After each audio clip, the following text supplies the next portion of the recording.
Why Dino is way better. There it Oh, is. hey, hello one, hello all. Welcome to a slapdash. I don't know. I just got back from seeing Halloween 2018. Cody, you've been sitting on this for close to a full Almost, day now. yeah, about 20 hours. So I mean, there's stuff I'd like to talk about, but apparently, I mean, I've only seen your like I literally just got back maybe 15 minutes ago, and I saw your Twitter post, and I can only imagine what you're going through because I saw your Twitter post and I saw you posted something on YouTube, which is 29 minutes long, which I obviously haven't had time to watch yet. But so we won't get into spoilers right away, but what's going on Planet Cody right now as far as Halloween 2018 is concerned? Well, I was so excited about this review series. I mean, I've dumped my heart and soul into it, obviously doing a video a day, really put myself into it.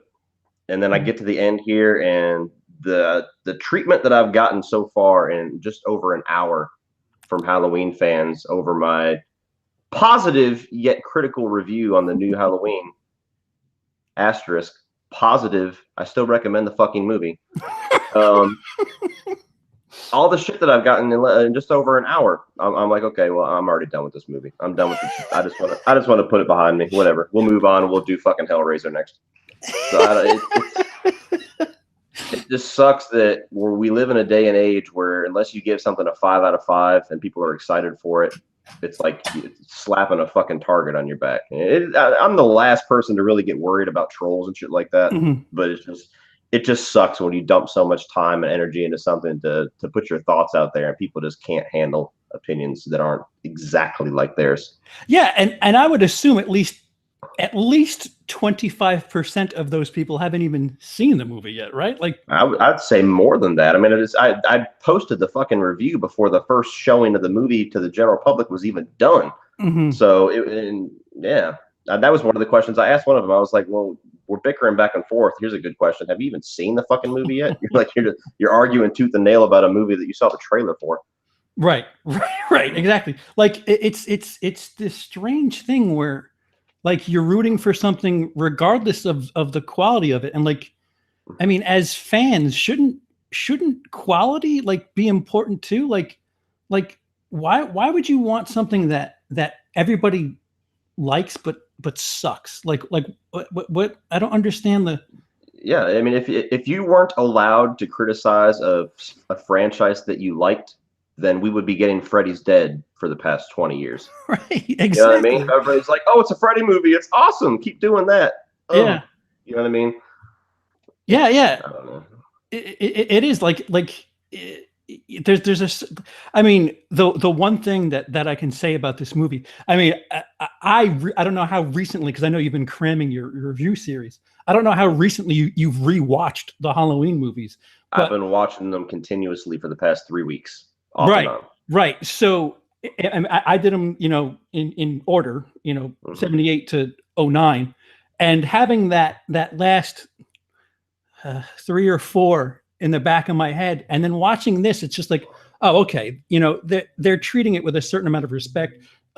It's not terrible by any stretch, but it's not a cash grab either. So like, they're doing the right thing, but it's not perfect. I mean, what the fuck? Exactly, and that's what I said. I'm like, I still recommend everybody sees this, and I still like the movie, right? And I'm going to see it a second time. There's just things about it that I think they really stumbled with, and it's a shame because when you have something that it seems like the stars are aligning for it, and you have some things in it, in my opinion, and we'll get into it when we get into the spoilers, that are like almost rookie mistakes. It's like, why is this in the movie? Yeah.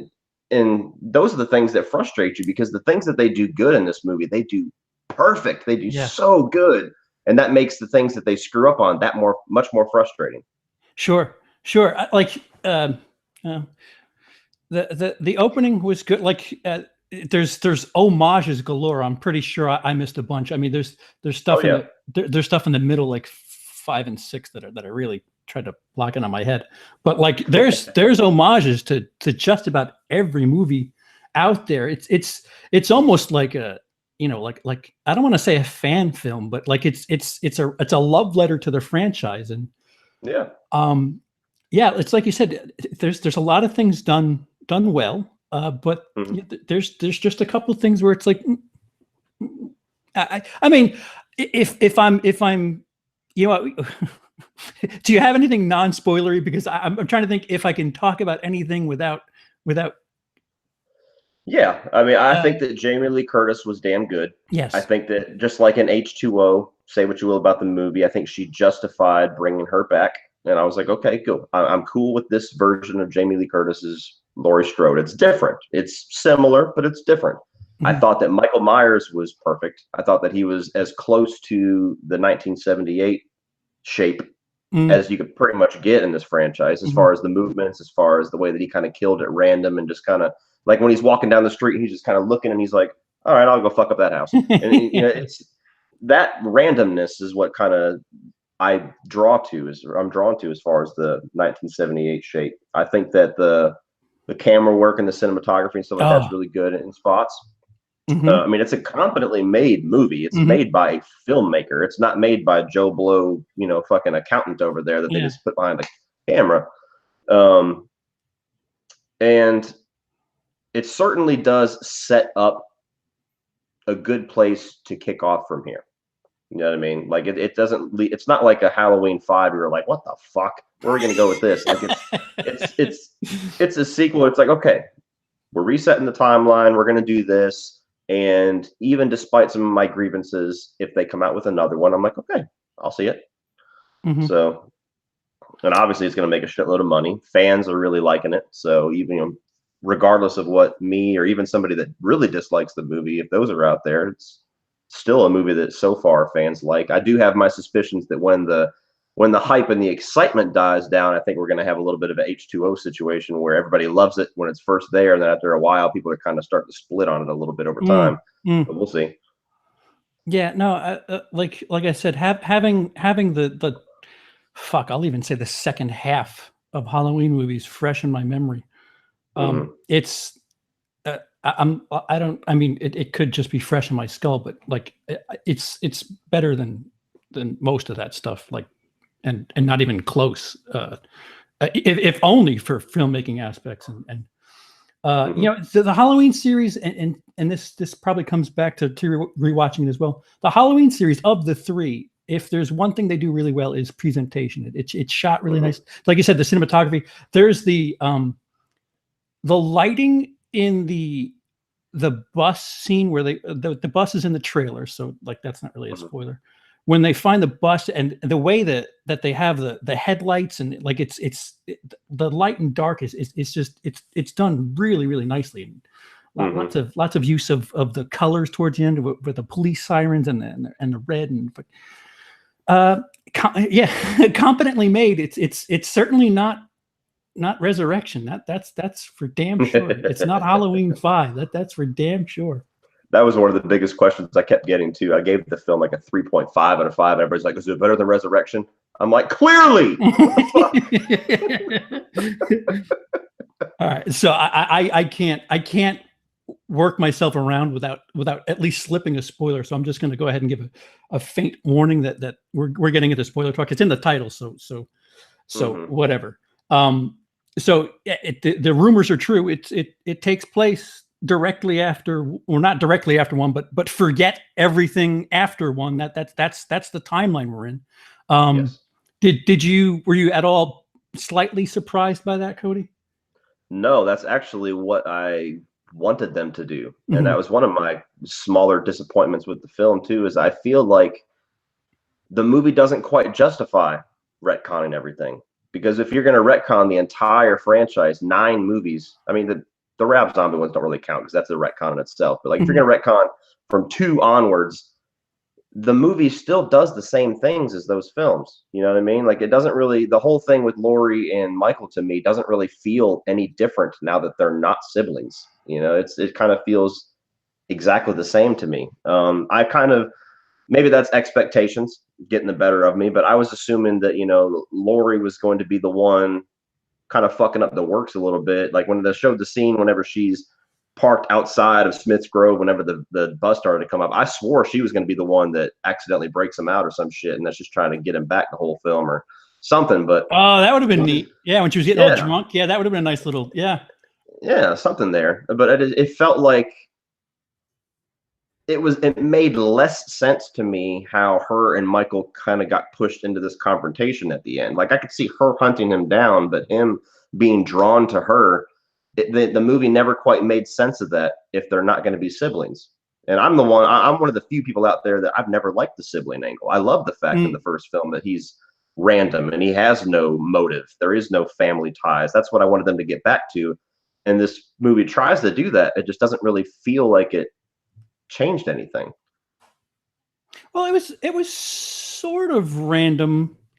The killings, yeah, up until the third act, but just the him kind of being drawn to her somehow, and his events just pushing closer to her house. I don't know. Maybe if I watched it again, it wouldn't be as big of a deal. But I just remember thinking that there should have been something else going on here. If you're not going to do the sibling angle, it just kind of felt like there was something missing. Yeah. I like the way that they, in a simple line, they basically said that Loomis's understudy is the guy who's in charge of the new Loomis. Yeah. And Jamie Lee even had a line like that where she's like, "Oh, you're the new Loomis," which for the first 3/4 of the movie, I felt like, yeah, you know what, he's got a very Loomis-y vibe without being too disrespectful. Copycat. Right. So it felt, like I said, for the first 75% or so, I was like, yeah, this fits. And the one thing I found myself, if I had a problem with one thing, I was like, wait a minute. she had a kid, and then that kid had a kid within 40 years, and Judy Greer, I mean, all right, she looks, I guess, 38, but like that's a nitpicky thing in itself. That teenager looks way older than a teenager. The one thing, like, I guess, again, it's not a major gripe. This is coming from a Friday the 13th fan, so it's just like, in the end, what's the problem? But like the mask having a drawing power or something, like when the British people brought out the mask and everybody was fucking wigging out, and then I guess Michael seemed poised to go get it back. Like, I'm trying to remember that as hard as I can, but I don't remember how he got to them. They were at a gas station or something, and I don't know how he found them. Yeah.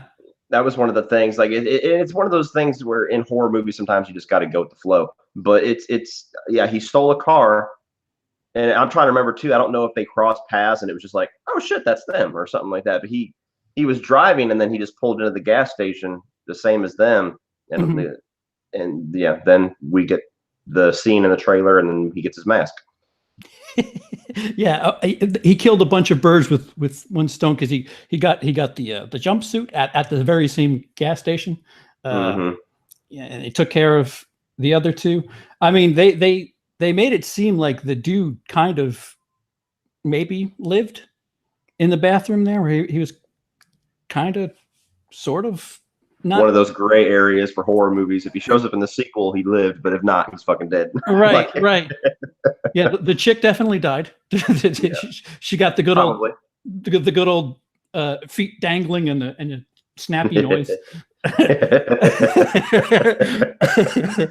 How did you feel about a lot of the kills kind of just showing the aftermath and not actually the kill? Were you good with that, or was it odd? Or you know what? If it was rated R and they only did that, I'd be a little pissed. But there was a healthy blend. Like later on, when somebody gets stomped, it was like, wow, you showed that. Somebody got a fence, like a gate thing through their jaw. I felt like it was a nice mix.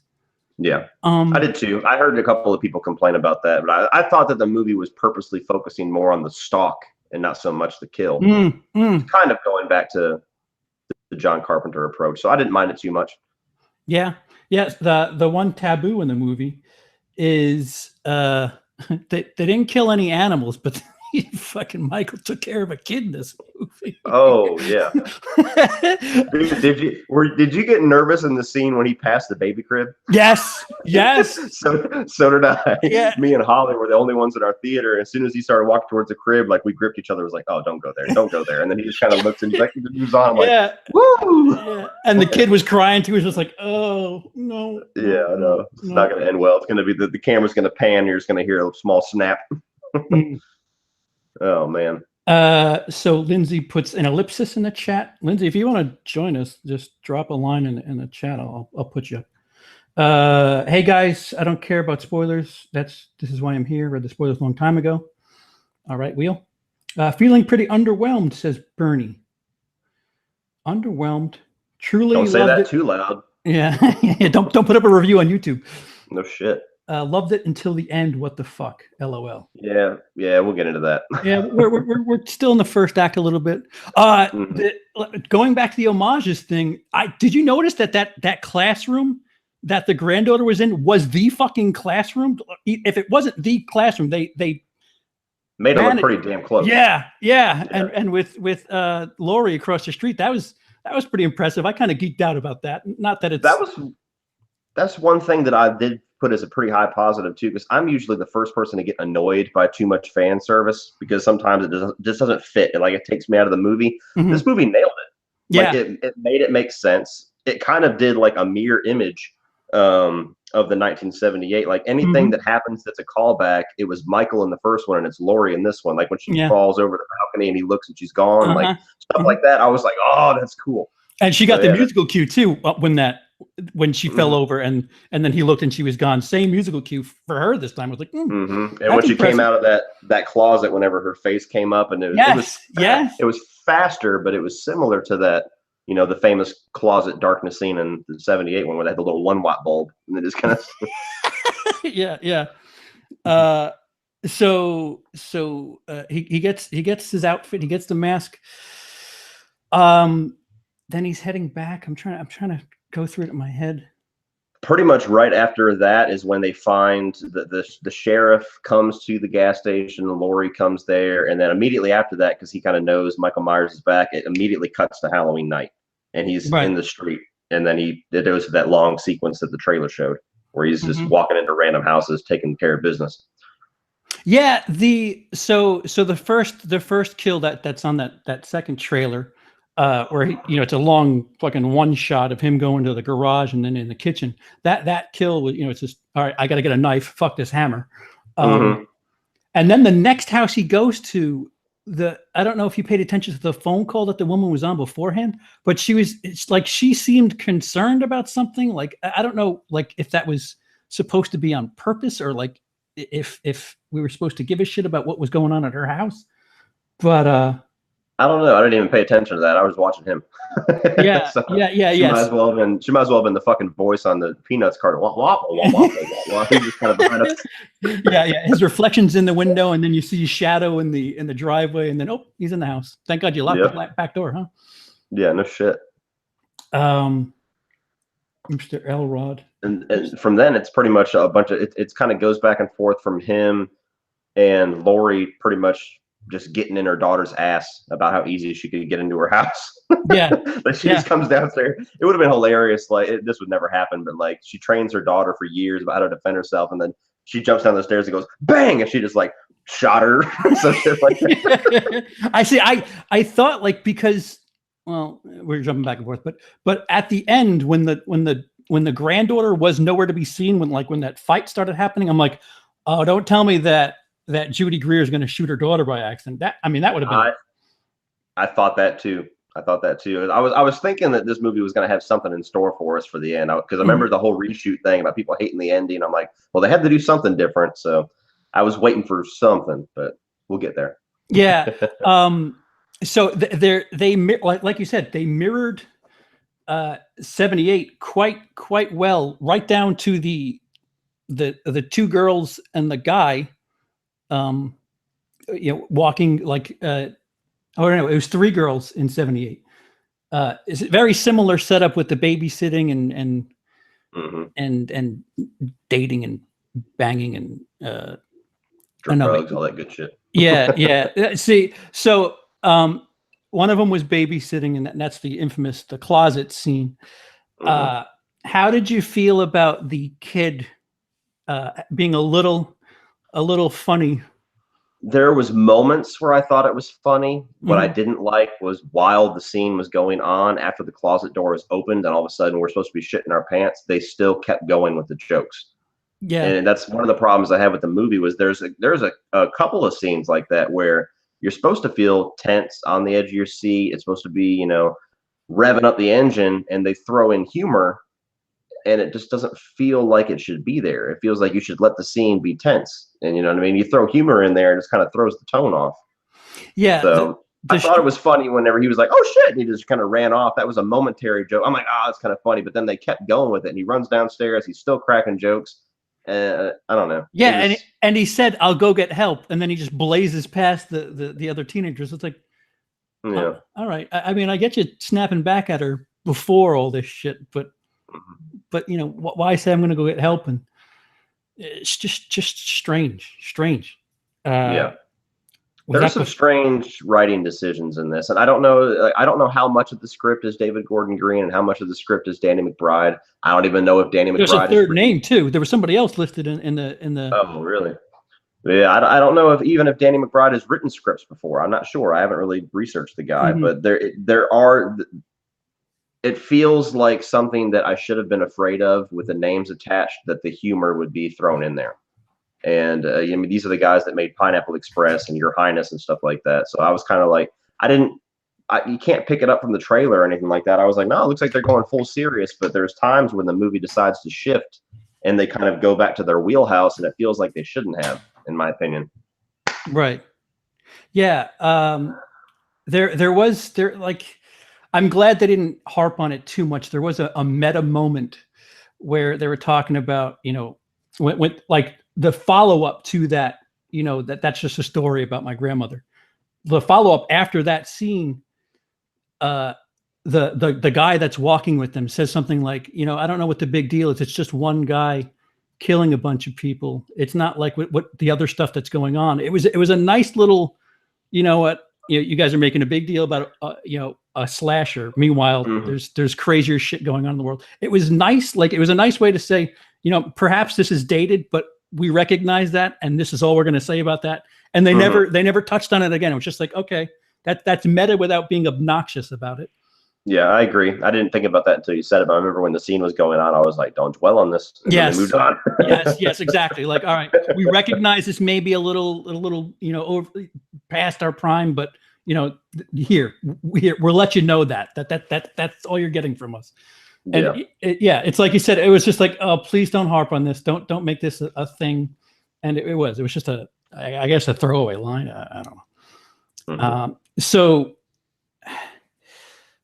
the whole boyfriend thing, I don't know if that was to get exposition in, like the dinner date. I don't have any idea what that entire section of the story was even doing in this Right, movie. It right. went nowhere. Like, I was thinking maybe he was going to come back at the end and try to save her. Like, there was some setup, I was Mhm. assuming, like just to get him into the third act, a reason why he would go to the house, something. But they have this whole dinner, this whole conversation about Bonnie and Clyde costumes, and don't tell him what it's going to be. Yeah. And then you get to the whole dance, and then you have this weird love triangle thing where she's got the weird friend who you can obviously tell likes her, but he's the weird, awkward friend that doesn't want to say anything. And then you got the random chick that comes up and kisses the boyfriend out of nowhere as if he didn't realize that she was at the same fucking dance floor. And then Mhm. they go and he throws her phone into some pudding or whatever the hell that was, and they have this Look awkward like little like a mayo chup, whatever the fuck. yeah. They have this weird exchange, and she's just like, "Fuck it, I'm just not gonna have my phone anymore." I guess, like, Yeah. playing with your phone, I guess.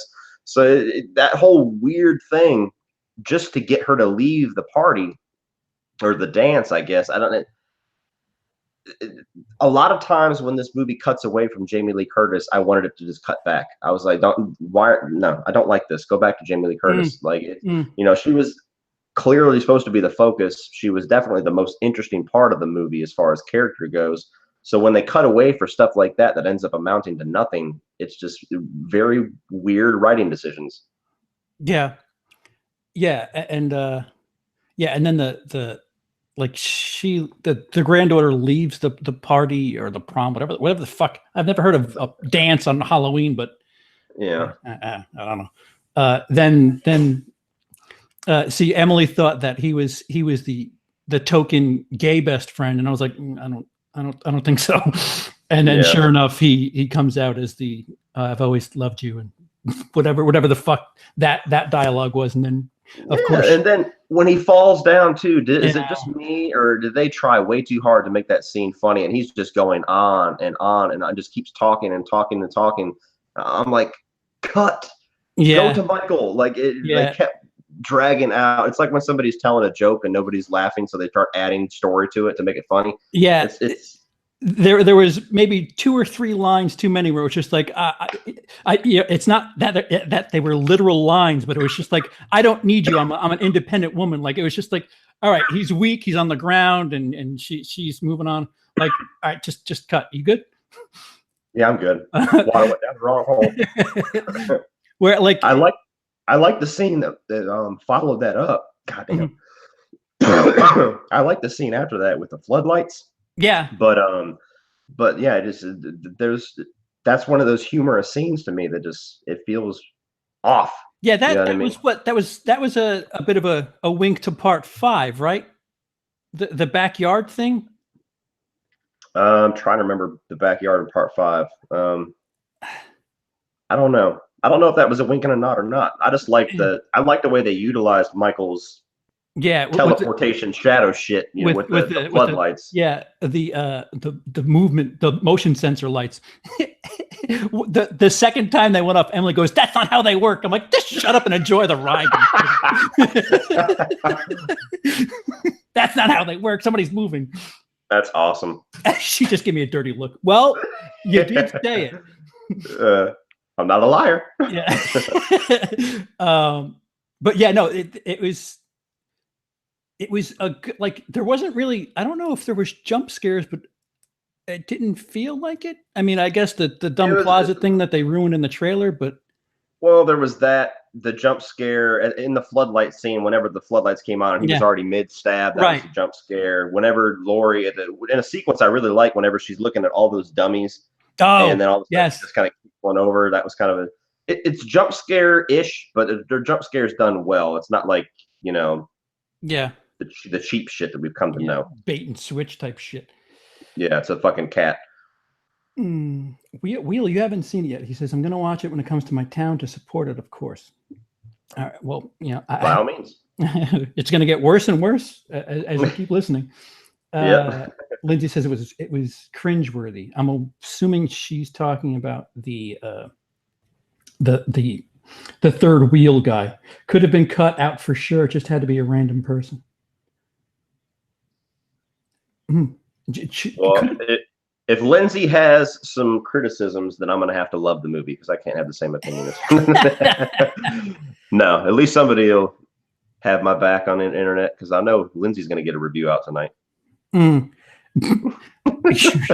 She's working on it now.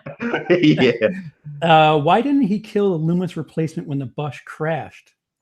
That's another great question. But we'll when we get to that Loomis twist, I have some thoughts. But that was the bus things. I guess we're going backwards because the bus thing had happened by the time we're talking. It was odd that he was still alive, and then a kid shot him, and we'll go ahead and we're pretty much at that point. So the whole thing with the Loomis, the replacement Loomis, the Dr. Sartain or whatever, you get to the point where he's teamed up with the sheriff, just like Loomis did. They finally find Michael. They ram his ass with the car.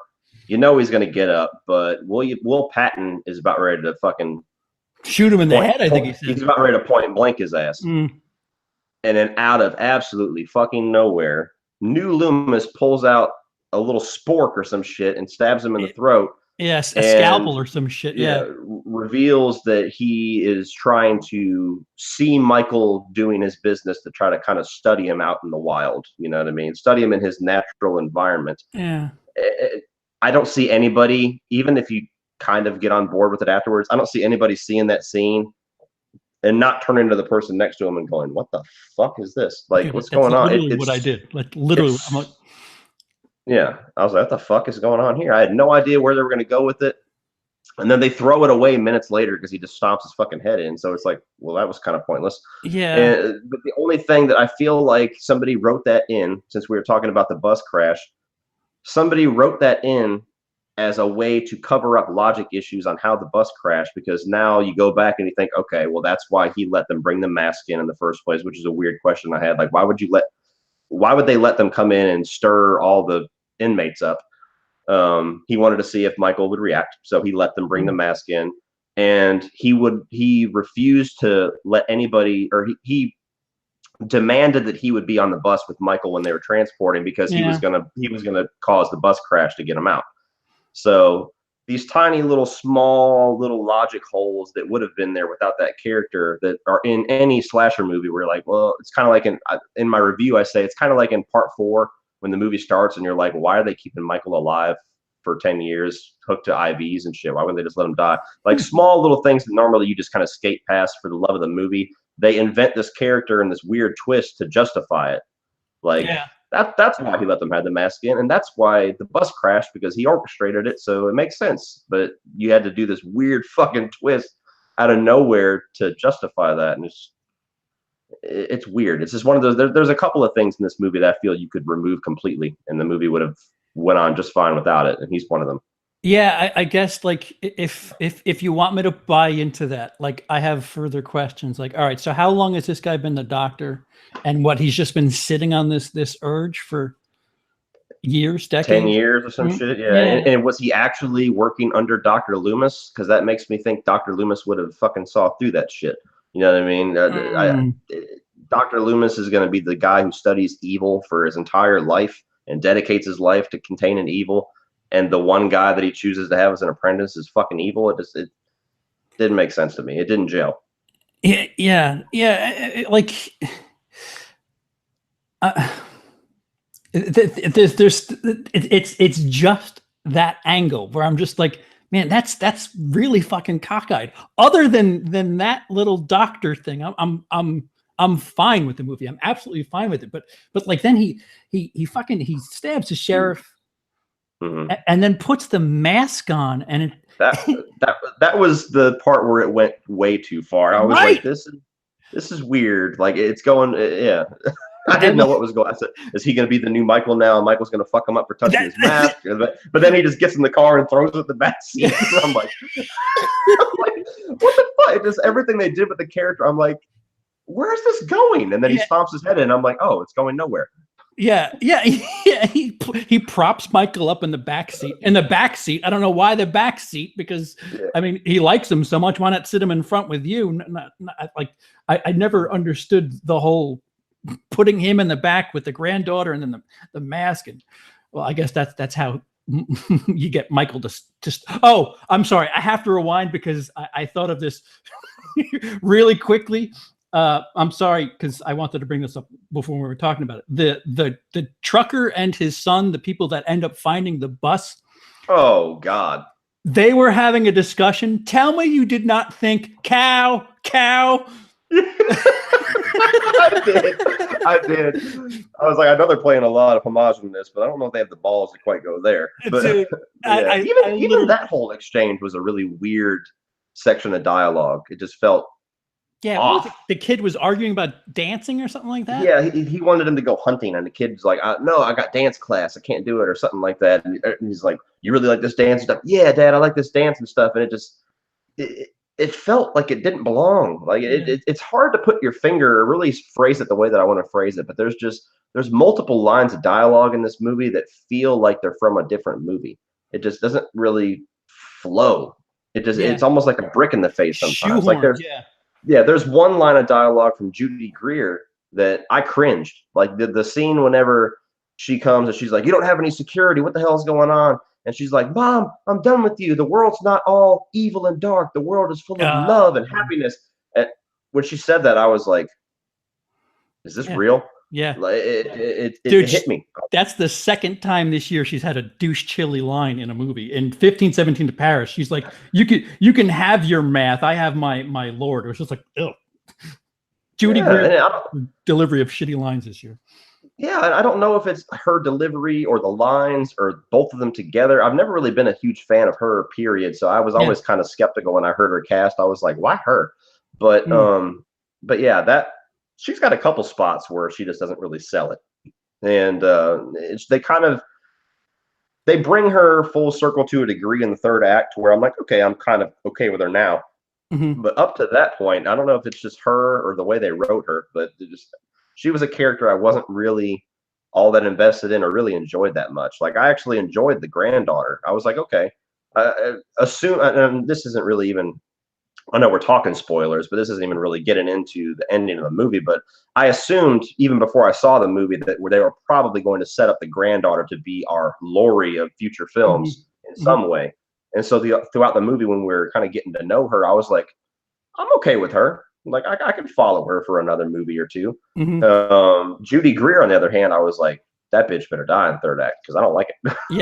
yeah. That's why when towards the end when it was Jamie Lee hunting down Michael, it was like, and the granddaughter was nowhere to be seen. I was like, oh, tell me like it'd be tits if they did it, but tell me they're gonna off this granddaughter.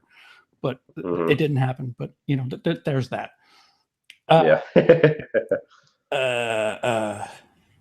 So the cops, another again, to me, it felt a little odd and shoehorned. Oh yeah, the brownie. Oh yeah, the fucking the guy was talking about a sandwich, and literally it was that like usually I don't like, you know, Emily likes to, you know, quip every now and again, and I do too. But there was this conversation about the sandwich, and Emily goes, "What is this? A fucking Tarantino movie?" That's a perfect fucking analogy, though. How Tarantino can insert like whole 7-minute sequences of dialogue that has no place in the movie, but it flows. Yeah, it feels flows. Like you know, it's a little different here, though. Yeah, that's a perfect fucking God. I wish I would have talked to Emily before I recorded my review. God damn it! But yeah, that is a perfect description of what that scene is. What some of the other scenes. It's like somebody doing Tarantino wrong, because you're right. You get this scene with these two cops, and the dude goes on for like 2 minutes about this banh mi sandwich. And this is a banh mi sandwich, and it's technically a Vietnamese sandwich, but it's really just about the bread. And you can make a peanut butter and jelly banh mi. What did you bring for lunch? And you know, I summarized it there in 15 seconds, but it's like a 2-minute dialogue scene. And the guy opens up a Tupperware container. He's got a brownie that's like this fucking big, and a pile of like pudding. Yeah, and he's like, "Oh, you made your lunch like a 5-year-old or something." And it's this whole dialogue scene where I'm like, why is this in the movie? Again, if they're paying tribute to part 5, that makes sense. But other than that, it's just like, no, because the cops in 5 were go fuck yourself. They were obnoxious. Yeah, they had the fucking clown music and shit. It was on the nose stupid. So if that was an homage, that was not a successful homage. But that whole scene right there, that again, it stops the movie to a fucking creeping halt. It's like, then you have this line of dialogue for like 5 minutes. You could have just had Michael walk up on these two cops, not saying anything, and just show the aftermath with the fucking head jack-o'-lantern and shit, and it would have been fine. That was a pretty tit shot too. That head jack-o'-lantern. Yeah, that was cool. They had some creative looking gore effects in it. That was cool. It wasn't as extreme as I thought it was going to be, but because a lot of it was cutaways and everything. But there were some cool shots, and that head jack-o'-lantern, even though it was spoiled by those fucking pictures that Killer Flicks obsessed over for 4 days. See, I didn't look at that. I'm glad I. Yeah, you remember when I got all pissed off? That was one of the pictures. Oh, yes, so that's fucked up.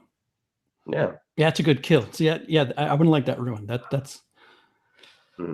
So up until that point, we're pretty well in the third act now. Up until that point, the editing was like back and forth between what's going on with at that point the sheriff, the doctor, and the granddaughter trying to find Michael, back to Jamie Lee, and then they go to these cops, and it's like you said, it was such a long thing. Like they were going, like the flow was so rapid and smooth up until that, and it's just like a fucking airbag that fucking cop scene. And like I think by the time they're done with their little "my food's better than yours," the sheriff truck or whatever is up the road from them. The side.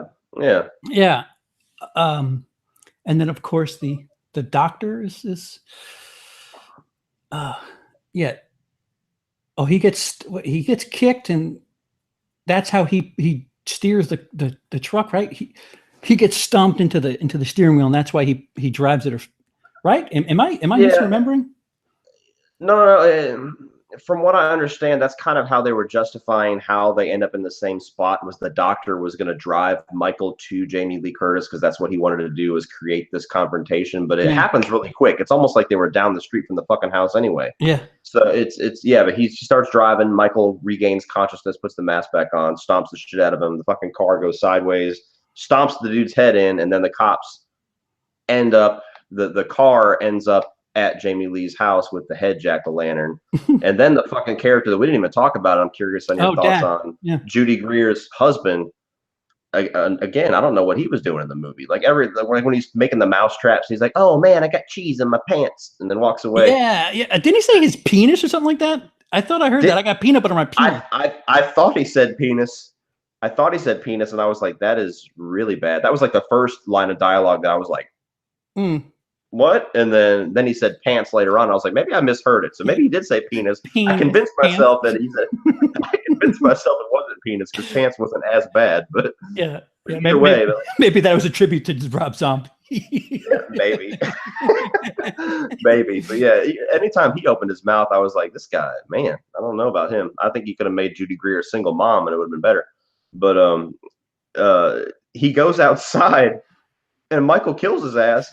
And nobody in the family gives a fuck. Nobody reacts to it at all. Nobody even asks where the motherfucker's at. Well, Judy Greer, real quick, she's like, "Where's so and so?" I forgot his name. And Jamie Lee's like, "Go downstairs." All right, well, that's that. Not only that, I thought it was funny. It kind of was weird to me, like how family obsessed Jamie Lee Curtis was, and how like I gotta protect my family, but they realized the granddaughter's missing, and nobody fucking leaves the house to go find her. They're like, we're at the house. Whenever you don't get killed, come here and beat us. That I was scratching my head too when Jamie Lee was just like, all right, well, we're gonna split up. You guys go get my granddaughter. Like it was like, wait, what? You were so fucking uppity about finding your family, and now you're okay with them going to find your granddaughter. Like I bought Laurie. I keep saying Jamie Lee. I bought Laurie's relationship with her granddaughter a lot more. I mean, they set it up a hell of a lot more than the daughter. I figured she'd be more protective of her, but it was just like a weird thing to do, just to have her be like, "Oh, okay, you guys go get her. I'll just that bugged me for like a straight 15-minute sequence. I was like, why even Judy Greer? I'm like, why would you not haul ass to go get your daughter? Michael Myers is back. Oh, and our granddaughter's missing. What? Like, I was thinking she was going to load the fuck up like Sarah Connor going to get Miles Dyson and go kick some ass or something like that. But she's just like, oh no, we'll let fucking Bert and Ernie go find her. And I don't know.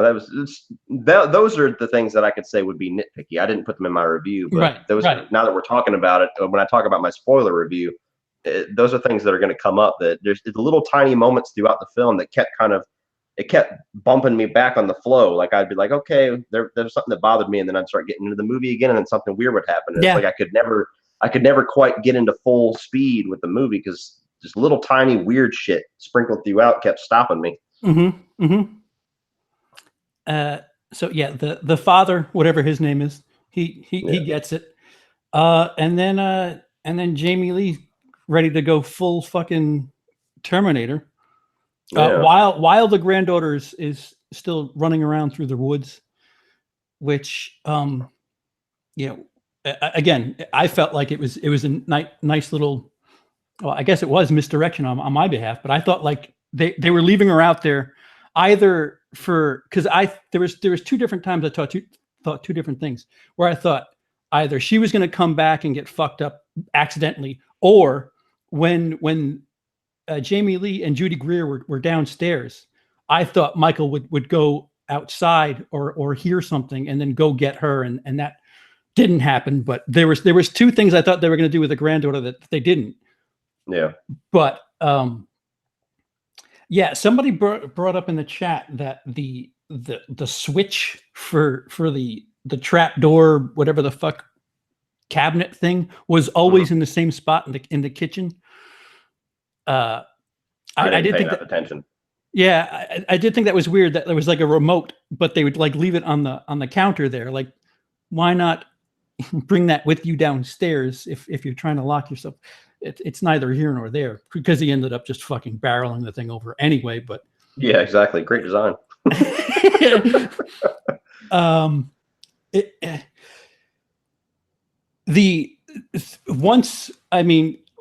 Once Michael breaks through the door, and then Jamie Lee shoots a finger or two off. I got a Friday the 13th final chapter vibe from that whole shooting his hand, but that was a knife in final chapter, but that's neither here nor there.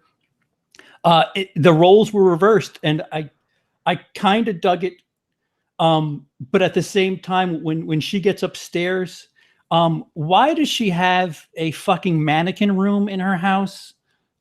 Beautiful question, my friend. That's one of those things I didn't even bother bringing up because, like I said, I didn't want to be nitpicky, but that's what I'm talking about. There's all these little, every 3 or 4 minutes, there's something. I'm like, what the fuck? Whatever. Yeah. So you got your house, you've prepped it to be this fucking kill house for 40 fucking years, and you're gonna leave a scene from Silent Hill in your fucking attic. Like, what the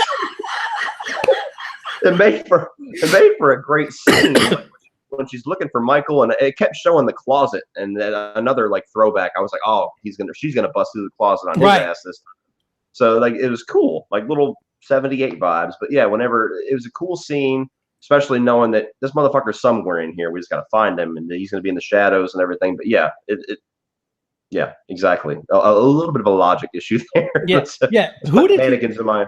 Was that that was the father that he fucking folded up like an accordion in the closet, right? Wasn't that his body that was in? I'm assuming so, yeah, because they didn't really walk outside and come across his body or anything. So right, kind of just right. stuffed his ass in the drawer. Again, it's just her husband. Who the fuck cares?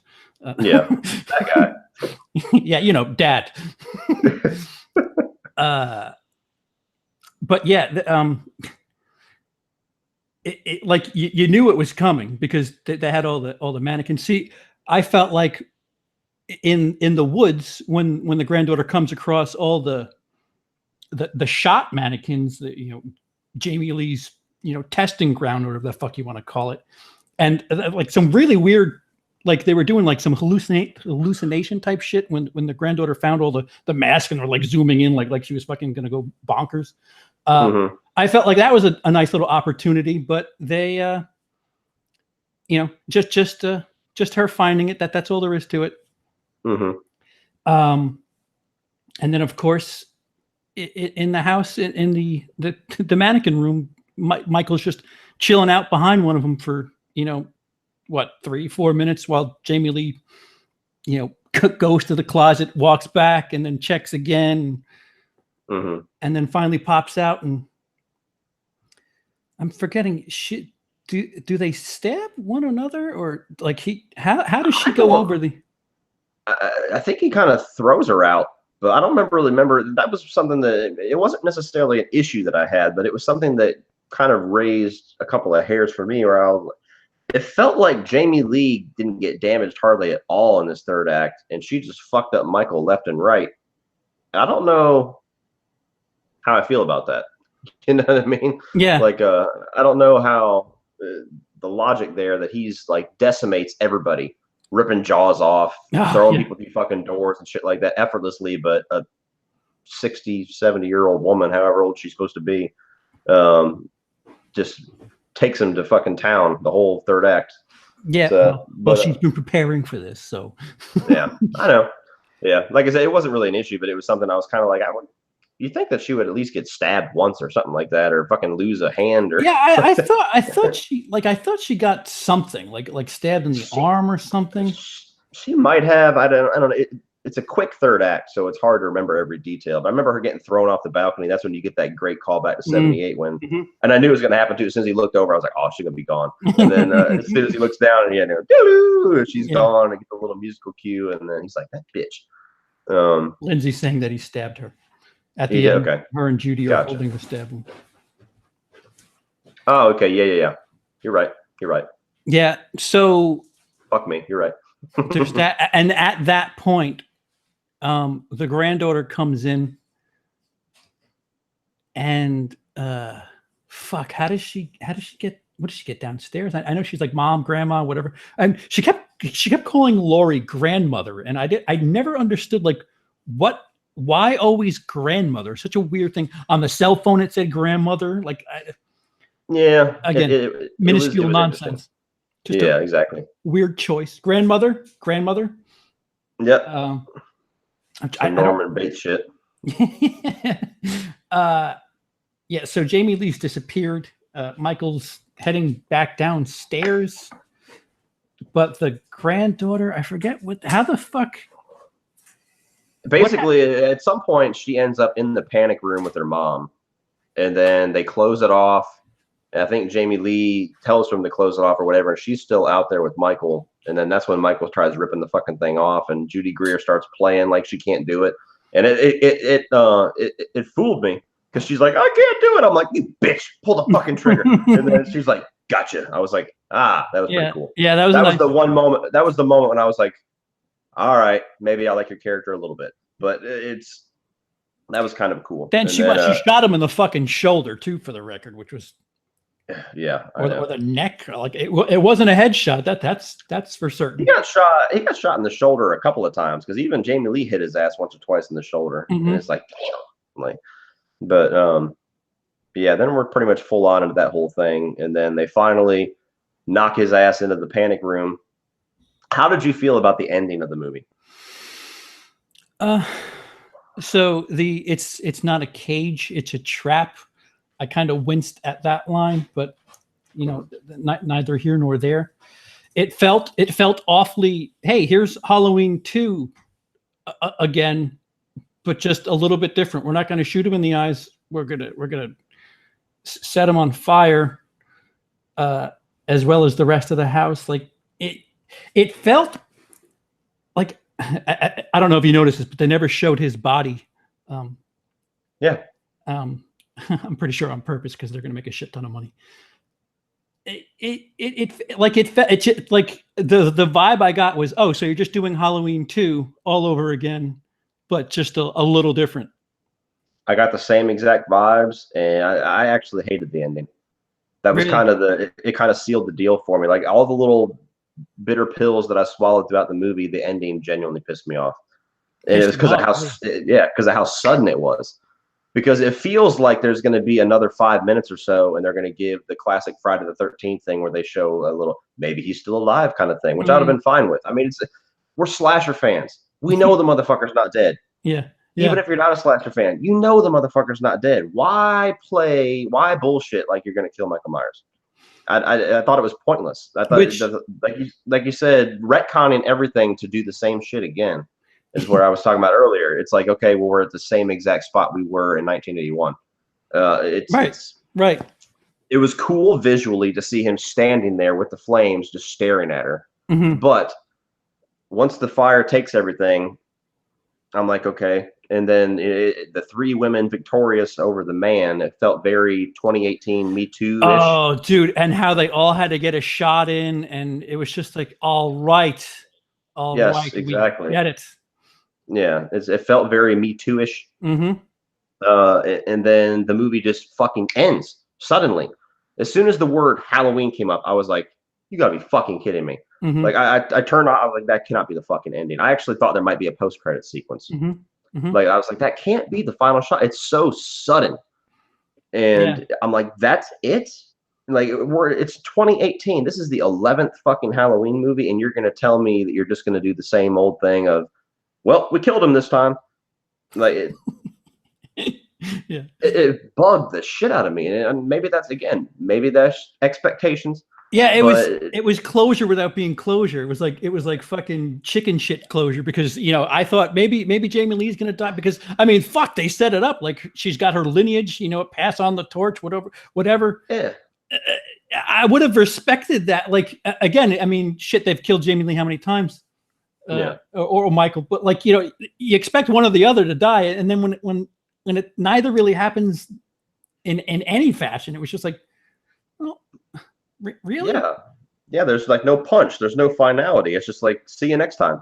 And Yeah. it's yeah, I don't know, just everything about that whole ending. And it supposedly it was reshot because we got reports 5-6 months ago that test audiences went batshit over the ending and hated it, and they had to reshoot the thing or something like that. Then everybody was freaking out. So I don't know what the original ending was. I know we see the scenes in the trailer where she's got the knife in the field and she goes for him. We never see that scene in the movie.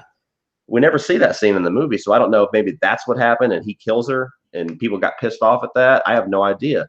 But I'm hoping this is not one of those times when the test audiences fucked our movie up. Do you know if it was night or was it bright or dark when that stab scene happens? Dark. I'm wondering if they had something with the granddaughter out in the field then. Yeah, I'm thinking when I saw that scene was not in the movie and the movie ended, that was the first thought I had was they killed Jamie Lee Curtis in the original ending. She died saving her granddaughter or something. Maybe everybody got pissed because the granddaughter basically gets her grandmother killed or something. I don't know. Maybe the ending sucks. But I have a very strong feeling that the original ending would have been more satisfying for me. Because this ending felt like okay, well, please everybody, we're not going to kill anyone. You know what I mean? It I don't know. It really bugged the shit out of me. Maybe when I see the movie again, I'm going to see it again tomorrow. A lot of these things that I have gripes with won't be so bad, but that ending really just left a sour taste in my mouth. I was like, God damn, that cannot be what you left me with for the next maybe a year, 2 years. Yeah. Who knows? Sidebar: did you get a trailer for Happy Death Day 2 on your? I didn't, but I saw mine kind of an unofficial thing. Oh, right. So right. So I don't know if those trailers were even in their system yet. Did you? Yeah. You want to talk about retconning and yeah. Wow. If and when have to bring her back. Yeah, if and when you see that trailer, get back to me because yeah. Lindsay says even Manhattan gives a better ending, right, Cody? Yeah, exactly. Lindsay, slow down. Take it the fuck easy. Yeah. But just that the ending was the biggest thing for me because that was the last thing that I was left with. But I don't know. I hate to tell other people how to tell their fucking story, but for all the hoopla they made about this movie being the reboot of the franchise, and they're already talking about fucking the second movie's already full steam ahead, which we expected. But nowadays, when you live in a time when we know all of this shit before the movie even comes out, when we live in a world where you got the fucking MCU and we know what the next 18 movies are going to be, so anybody you kill, we know they're coming back. Like, you kind of have to change the medium a little bit. You know what I mean? Like, you can't get away with the same ending that you used in 1981. And I mean, I don't again, without knowing what their original intention was, the whole relationship between to have all Jamie Lee, Judy Greer, and their granddaughter live is so odd because the relationship between Judy Greer just felt like a reverse sandwich. Like she was so plain and like bread. Like if she died or again, they kind of set up the fact that Jamie Lee's looking out for the granddaughter. Like if they had one of them die or something where the other resents Judy Greer, I would at least be happy with that, or kill Judy Greer to kind of cement that, or maybe make the granddaughter rebel against Jamie Lee because she got her killed, or it was just so weird. Like it was just like there was an opportunity there for some sort of payoff, and it just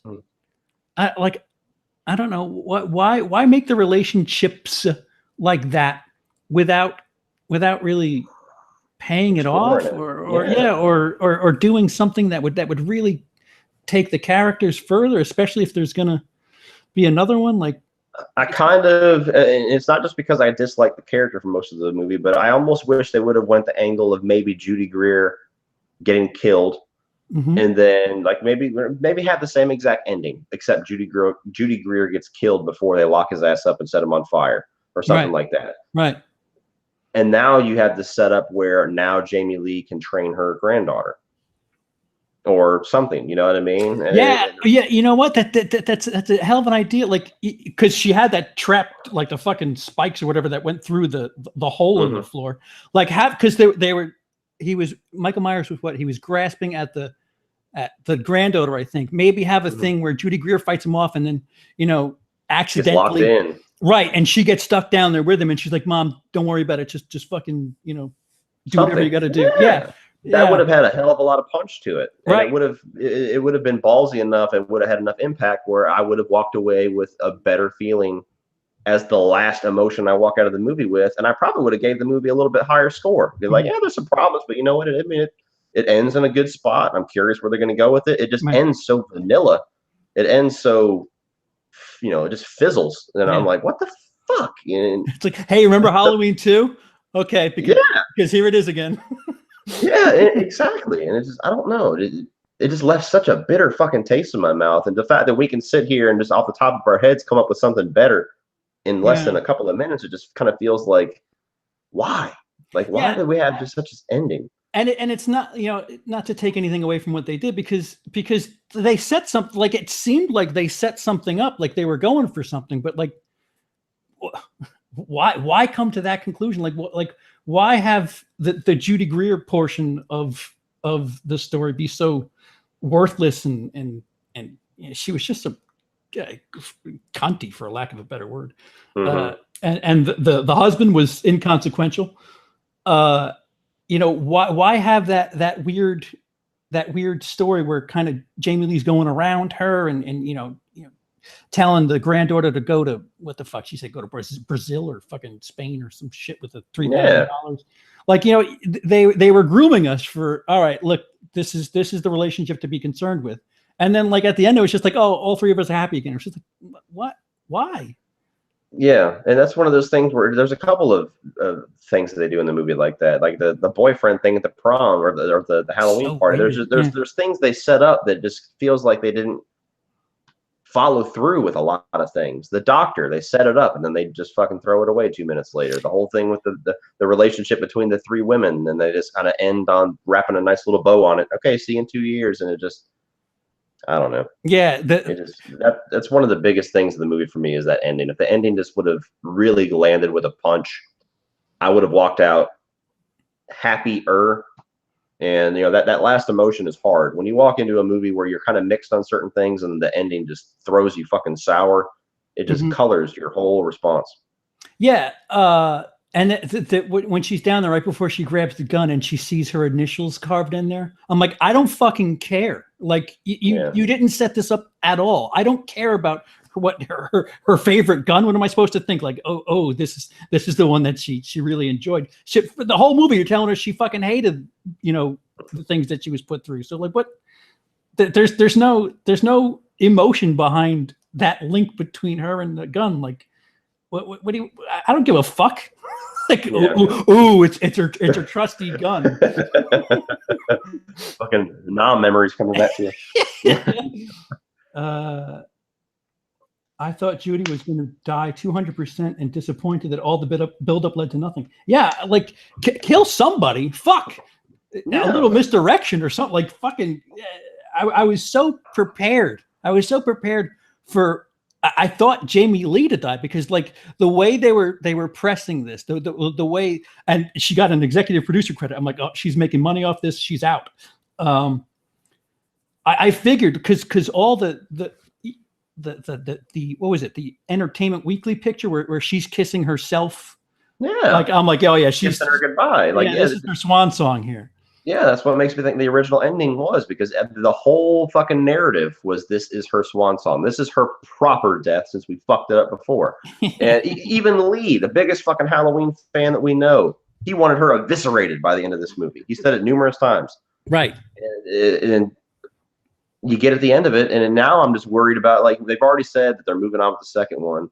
Danny McBride, David Gordon Green, as of right now, aren't involved. Joe Blow and Joe Blow #2 are writing and directing right now. So it's like, is this going to be another fucking session of you come back, you bring the series back to its roots, you have this good little jump off point, and then you fuck it up with a cash grab next? Because this series has done it time and time again. It did it with Halloween 4 to Halloween 5. It did it with H2O to Resurrection. This franchise does not know how to keep momentum going. It scores and then it fumbles. And not to say that's this movie's fault, but I am worried for where this is going to go. So, like, okay, in a perfect world, now we have our Halloween sequel. Now we're going to get Jamie Lee Curtis back again. Is she going to be as invested this time? Because this, she tends to be invested for one movie, and then she kind of gets, okay, I'll do it for the paycheck or whatever. And then where are we going to go? We're going to have a whole other movie of these three women fending off Michael Myers that now doesn't have any sibling angle. So now is it just going to be revenge? I mean, like, I have no idea where they're going for it. It felt. And the doctor too, like, why kill him off if, like, I was with it. I was like, all right, you know what? It's not Loomis, but this is you can't do it. You can't do it. The guy's fucking dead. All right, he was like the more grounded redo of the Man in Black. He was like, okay, this is the Man in Black, but it's the doctor. It's the more realistic take. This is the guy that's going to guide Michael and keep fucking up the works and try to get him to be out in the wild doing whatever. Point. That's a good point. And like I said, it's not that I like the execution of that twist and the wearing the mask thing and everything is where it gets weird. They could have done it better, but the fact that they just throw it away 2 minutes later just kind of feels like, why? Yeah. Emily said, you know what? I would have given it more respect if they just had the guy finish the movie off killing everybody in the mask. I was like, yeah, you would have given it respect, but I don't know what the fuck people would have thought of that. What's up? Do you have the SD card for the camera? Oh, this? Thank you. No, I don't have it. Sorry. I have it. Cody says he has it. She's in full fucking braggart gear. No, you just wait. I'll get it in the morning. Yes, sorry. Oh, I'm busy. But yeah, it's the main word that I used to describe the movie was frustrating. I still like it. Yeah, I expect to like it more over time. Oh, go ahead. Have you done a Letterboxd review for it yet? No, I haven't really done anything. I gave it like 3.4 out of 5.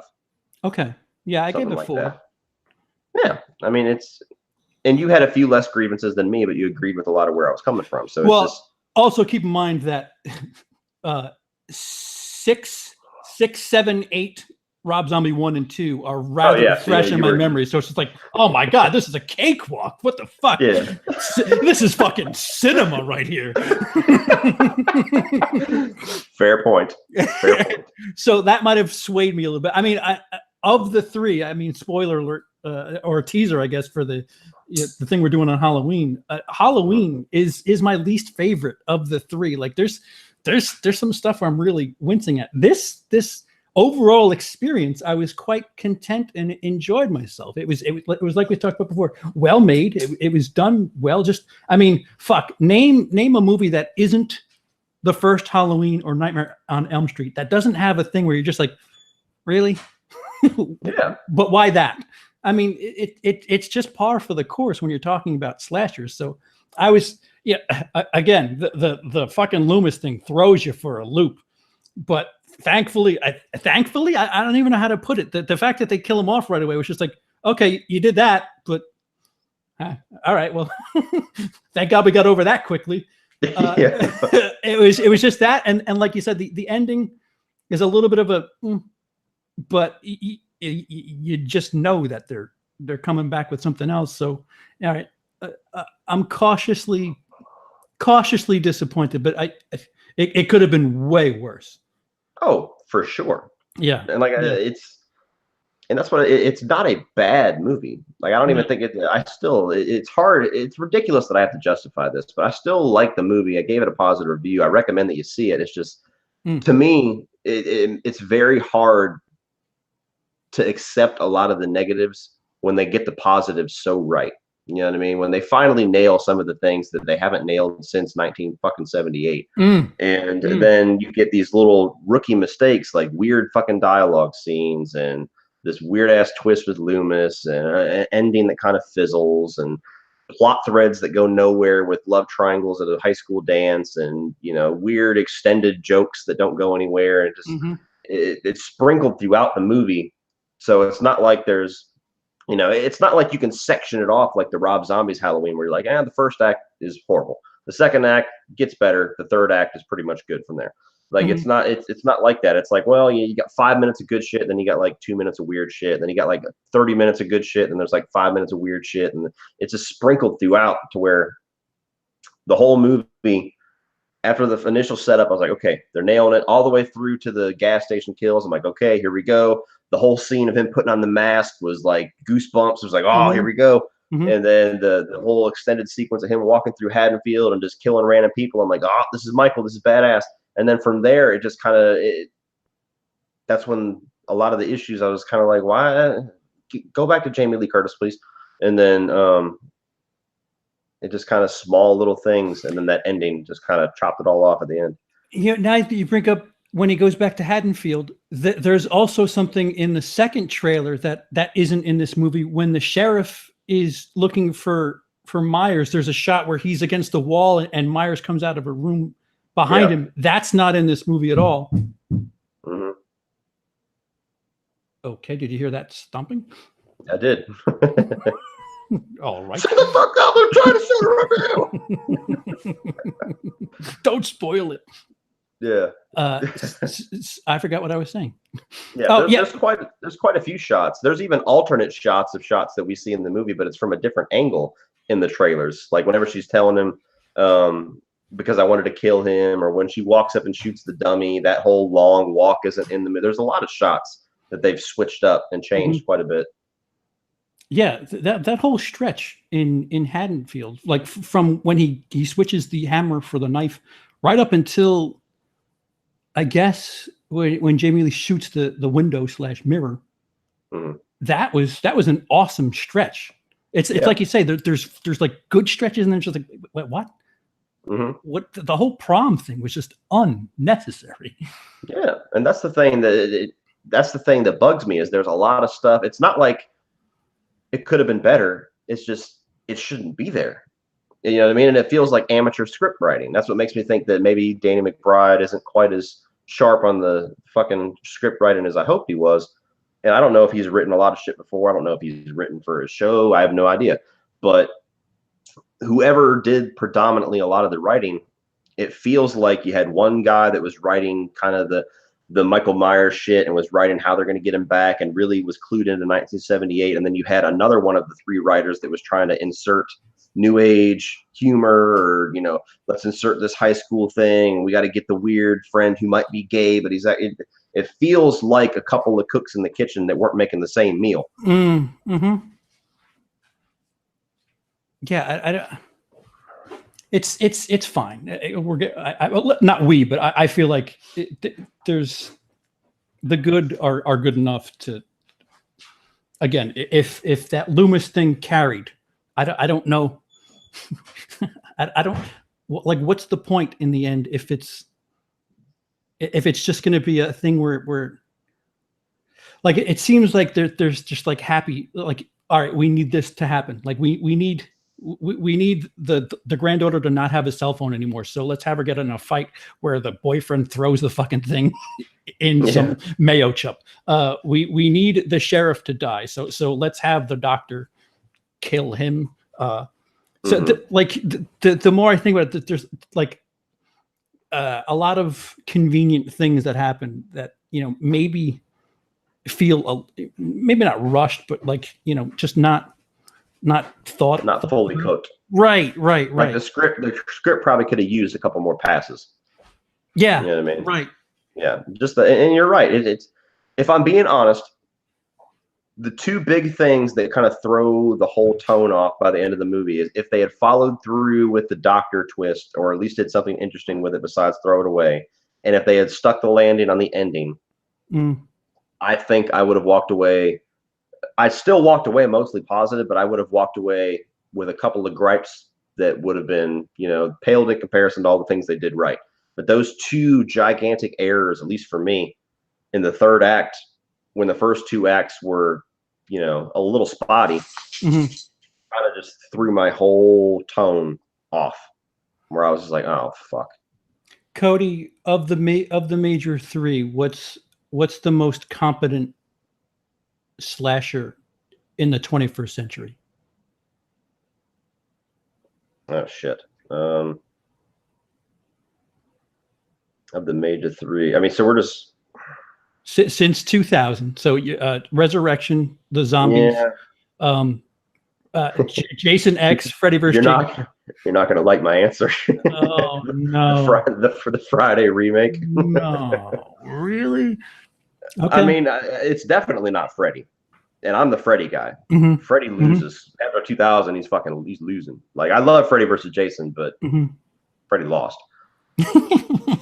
No, he winks. I'm one of I'm one of 18 people on planet Earth that really, really like Rob Zombie's Halloween 2, but I'm definitely not giving that the award because there's still a lot wrong with that movie, even though I love what he did with it. The Friday remake, to me, if I'm just talking about strictly like what's the best slasher, to me, that's the best thing to come out of these three franchises since 2000. Okay. All right. I mean, what do we have in 2000? We have the shitty sequels and then we have the reboots. So it's the best of that bunch. So is it the best Halloween movie since 2000? Oh, absolutely. Okay. All right. I wholeheartedly agree with that. You know, warts and all. It's when I see it a second time, it might go up. I say in my review that it's not even going to make my top 5 Halloween films. Right now, it's at like number 6. It's just shy of it, and it's because I'm the rare person that loves Rob Zombie's Halloween 2. That's what kind of throws it out of the top 5. But it's definitely not better than the original, even though we've got people on Killer Flicks already saying that it is. 5 minutes after walking out of that theater, it's better. You know what I mean? Man. But it's definitely not better than the original. I think Halloween 2 from 1981, maybe it's nostalgia. I think that gets a little bit more right than this one does. I love Season of the Witch. Dude, I'm right there with you. I love Season of the Witch. So that's better to me. Halloween 4, I used to not be a huge fan of, but now that I've watched it a few more times, especially when I got kind of into the vibes, when I watched it to review it, and I actually watched it twice before I filmed.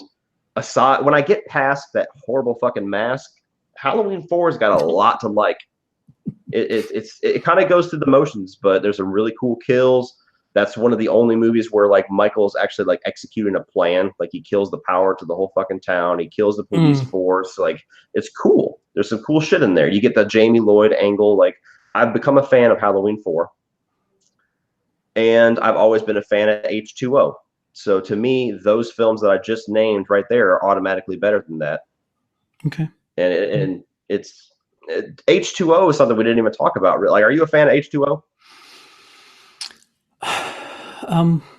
There's far worse you could do in the Halloween franchise. I'll say that. Yeah, fair enough. I liked it a hell of a lot more.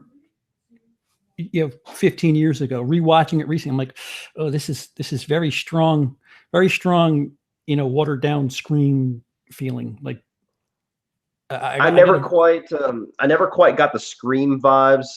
Maybe I'm saying the same thing a different way. I always just felt it was like an early 2000s or a late 90s slasher movie. Yeah. Which in the late 90s they all felt like Scream, kind of, because Scream kind of set the stage. So it's I guess it's the same fucking thing to a degree, but I never really got Scream. It was just kind of like it feels like it's in that post 96, early 2000s family. Right. But so for the lack of a better term, that's exactly what my point is. It's I Know What You Did Last Summer. It's dated. Valentine, like that little stretch of movies where it's just like, okay. Yeah. I get it. How do you feel this movie compares and contrasts to H2O? Because it's essentially going for the same exact thing. Because I did a video a year ago that blew the fuck up, because I was like the only person on the internet that was like, when they announced Jamie Lee Curtis, I was like, ooh, pump the brakes. We're doing H2O again. And this movie feels like it tries to go for the same end result as H2O, but in a different way. And there's some aspects of this movie that's way better than H2O, like Michael Myers, the tone, some of the direction, the kills, but there's also aspects that I feel like H2O gets better. Like I feel like the third act confrontation is more satisfying by the end of it. Absolutely. The ending's absolutely better. even Jamie Lee Curtis or Laurie Strode, I feel like we kind of get more depth to her character in H2O than we do in this one. This one, she's just kind of batshit crazy, which is cool. It's different, but it's kind of one note ish. Yeah, it's kind of similar, but not the same. She's protective and in a like a locked up community, whatever the fuck that school where they have a fence. Like it's similar, but not the same. You got one version where that night consumes her entire life, and she's just trying to move on and forget it, and can't. And you have this one where that night consumes her life. She's just trying to move on, but prepare for his return. So it's kind of both. But I'm curious what you think if in kind of comparing and contrasting the two. If you give me the first 2/3 of 2018 and somehow mix in the third act of H2O. So by 66%, I'd rather 2018 than H2O. But yeah, like you said, the ending, the third act of H2O is better than this. But the opening of this movie is really strong. It's just a shame that there's two major but again, it's not a gripe against the movie as a whole. It's odd. Like, well, I mean, you've had a bit of a taste or a temperature feel for this. Do you think that maybe Halloween fans are just a little too Star Warsy about this? Dude, that's what I said in my Twitter post. I said, congratulations, Halloween fans, you become Star Wars fans. It's exactly what it is, because I can tell just by reading that most of the shit that I was getting was from people that haven't even seen the movie yet. Yeah. And that's the way it was with The Last Jedi. You put a review out there that said, there's some things in there, and they're like, fuck you, skull fuck yourself, you should die, blah, blah, blah, blah, blah. And then those same exact people see The Last Jedi, and they're sending death threats to Kathleen Kennedy for fucking with Star Wars. Yeah. It's I'm right. And then you change your well, I'm still right, but different. It's the same thing. Like, by no means. If you love this fucking 2018 Halloween, you see no flaws with it, and you think I'm being nitpicky, or you think that the things that we think are negatives are actually positives for you, your opinion is no more or less valid than mine. But the fact that the movie is so, even for those of us that wanted this thing to be as good as everybody said it was, there's no denying this thing was overhyped as fuck for the longest time. And maybe that's our fault for being in the community that we're in, where we have to make posts say stop talking about Halloween. But by the time you see the movie, if you don't give the fucking thing a perfect score, it's just like I might as well have went on YouTube and did a video that said, "Hey guys, I fuck children." You know what I mean? It's just like, as soon as I posted, I got 2 different responses, or I got 3 different responses. I respect your opinion, but I'm still going to see the movie. Absolutely, that's what I said at the end of my review. That's the way it should be. That's what I said at the end of my review. I'm like, look, even though I have grievances towards it, I still recommend it, and everybody's going to get something different out of this movie. The other response that I got from like 2 people was, I agree with some of your criticisms, still enjoyed the movie too. And the third one I got was like, fuck you in your face. You know what I mean? It's this guy liked H2. Who cares what he says? You know what I mean? That was the biggest thing I've got like 7 times. It's so strange. Like guys, if this movie does it's almost like people are protective because they want more of it. And it's just like, guys, if this thing does what they're saying it's going to do, you're going to get at least one more. Just it's just like, there's bad ones, and just because this one isn't perfect doesn't mean that it's disparaging how you feel. It's just somebody else's opinion. It's just so fucking strange that it is. It's like a fever pitch.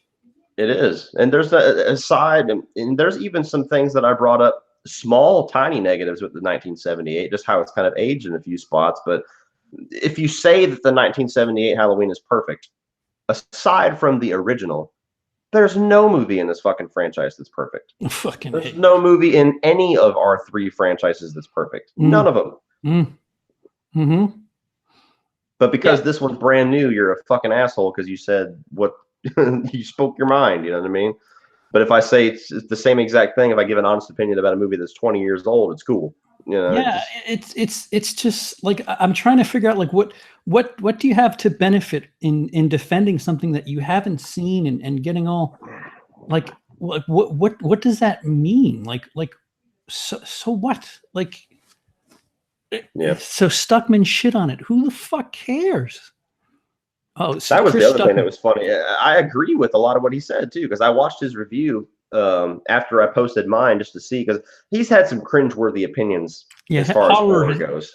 If you're watching He's him not for a, horror, you're I don't know. yeah, Go but ahead. he basically stole the words out of my mouth on a few things. So that's one of those times where I was kind of like, he actually made perfect sense to me. So yeah, that's the other thing too. I try to tell people, like, look, I don't make none of us make reviews to try to make people toe the line with our fucking opinion and start putting them up picket signs and shit. Like, you put the videos out there to create conversation and to celebrate the movies to a degree, even the bad ones. So it's just, I never understand those that take other people's opinions like so to heart. Like, you don't agree with me, fuck you. You know, and it's just, I Yeah. don't get it. How boring would this fucking world be if everybody agreed on everything? Right, exactly. And it's again, it's far from bad. It's far from bad. What disappointing, frustrating, I think was the word you used. Here you go. So the perfect example. 5 minutes ago, one of the first comments that pulled up on my phone. All you do is talk shit about these movies. One word for you, bandwagon. I literally talk shit about 2 out of 11 movies in this franchise. Bandwagon. What the fuck? Bandwagon. Dude, like I'd hate to take on the project you did with Friday the 13th, because I don't know the response I'd get, because I could try to defend 6 and 4 and maybe 1, but 1 is fucking flawed. Like the rest of them are tremendously flawed. Like if I was, hard on them as a fan, like I'm curious to see like what the response would be like. Yeah, and I was, when I did Friday the 13th, I gave a little bit of leeway to Friday the 13th because I kind of viewed it a little bit different. Like Friday the 13th always felt a little bit more B movie to me than some of the others, you know what I mean? For better or worse. So, and that's why I have the 2 different sections of my rating. I have my numeric rating and I have my recommendation, and sometimes they don't always line up perfectly. Like sometimes I'll give a movie a 3.5 out of 5, but I'll say go out and buy it because it's a classic, like Friday the 13th. Absolutely should be on your shelf if you're a horror fan, whether or not you see the flaws or not. So that's kind of both of them. All right, so you get it. It's this out of 5, but add it because it's a classic. You know what I mean? So it's like the first 2 Friday the 13th. Yes, flawed as fuck, but I still recommended both of them with my highest rating and just kind of gave its points off in the numeric rating. Right. So that was a fun franchise to go through though, because it was new for me. Yeah, it's different too. I remember watching this tonight. I remember we were half an hour without even the sniff of a kill, and I'm like, man, you couldn't do this in a Friday the 13th movie, man. Just have fucking story for half an hour, and it was a pleasant surprise. Yeah, and they do the same thing in H2O. That was actually a negative that I brought up, where once Michael gets the car from the chick in the bathroom, which is another callback scene in this movie, you don't see a kill really until like the 3rd act of the movie when he shows up at the school. So the whole middle act is just kind of Jamie Lee Curtis getting into it with her son and kind of that building to him getting there. And I kind of called back to that thing that they did in Scream where they made Kevin Williamson insert that Henry Winkler kill, because they're like, bro, you got no kills for like 20 minutes. What the fuck? So he just throws it in a scene. Barry joins us, and Beth S joins us. Hello, Beth. Hello, Brian. He said that got dark quickly. Late to the party. Very late. Sup, ladies? Just uploading my review. Are we allowed to mention spoilers in the chat? By all means, Barry, run amok. Absolutely. We've already spoiled the fuck out of it. So. Yeah, and some people have watched. Jeff Mayer says The Force Awakens of the Halloween franchise. Yes, I'll say that. Fair. Because that's a fair comparison. Force Awakens needed to be competent. It's The Force Awakens if H2O is A New Hope. You know what I mean?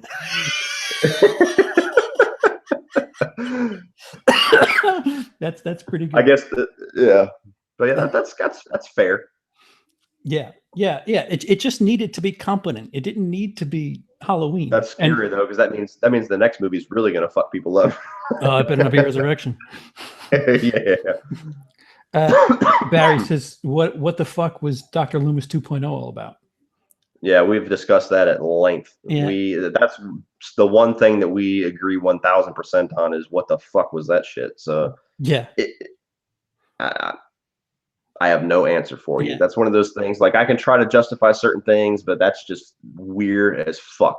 There's things in this movie where I'm like, why does that exist?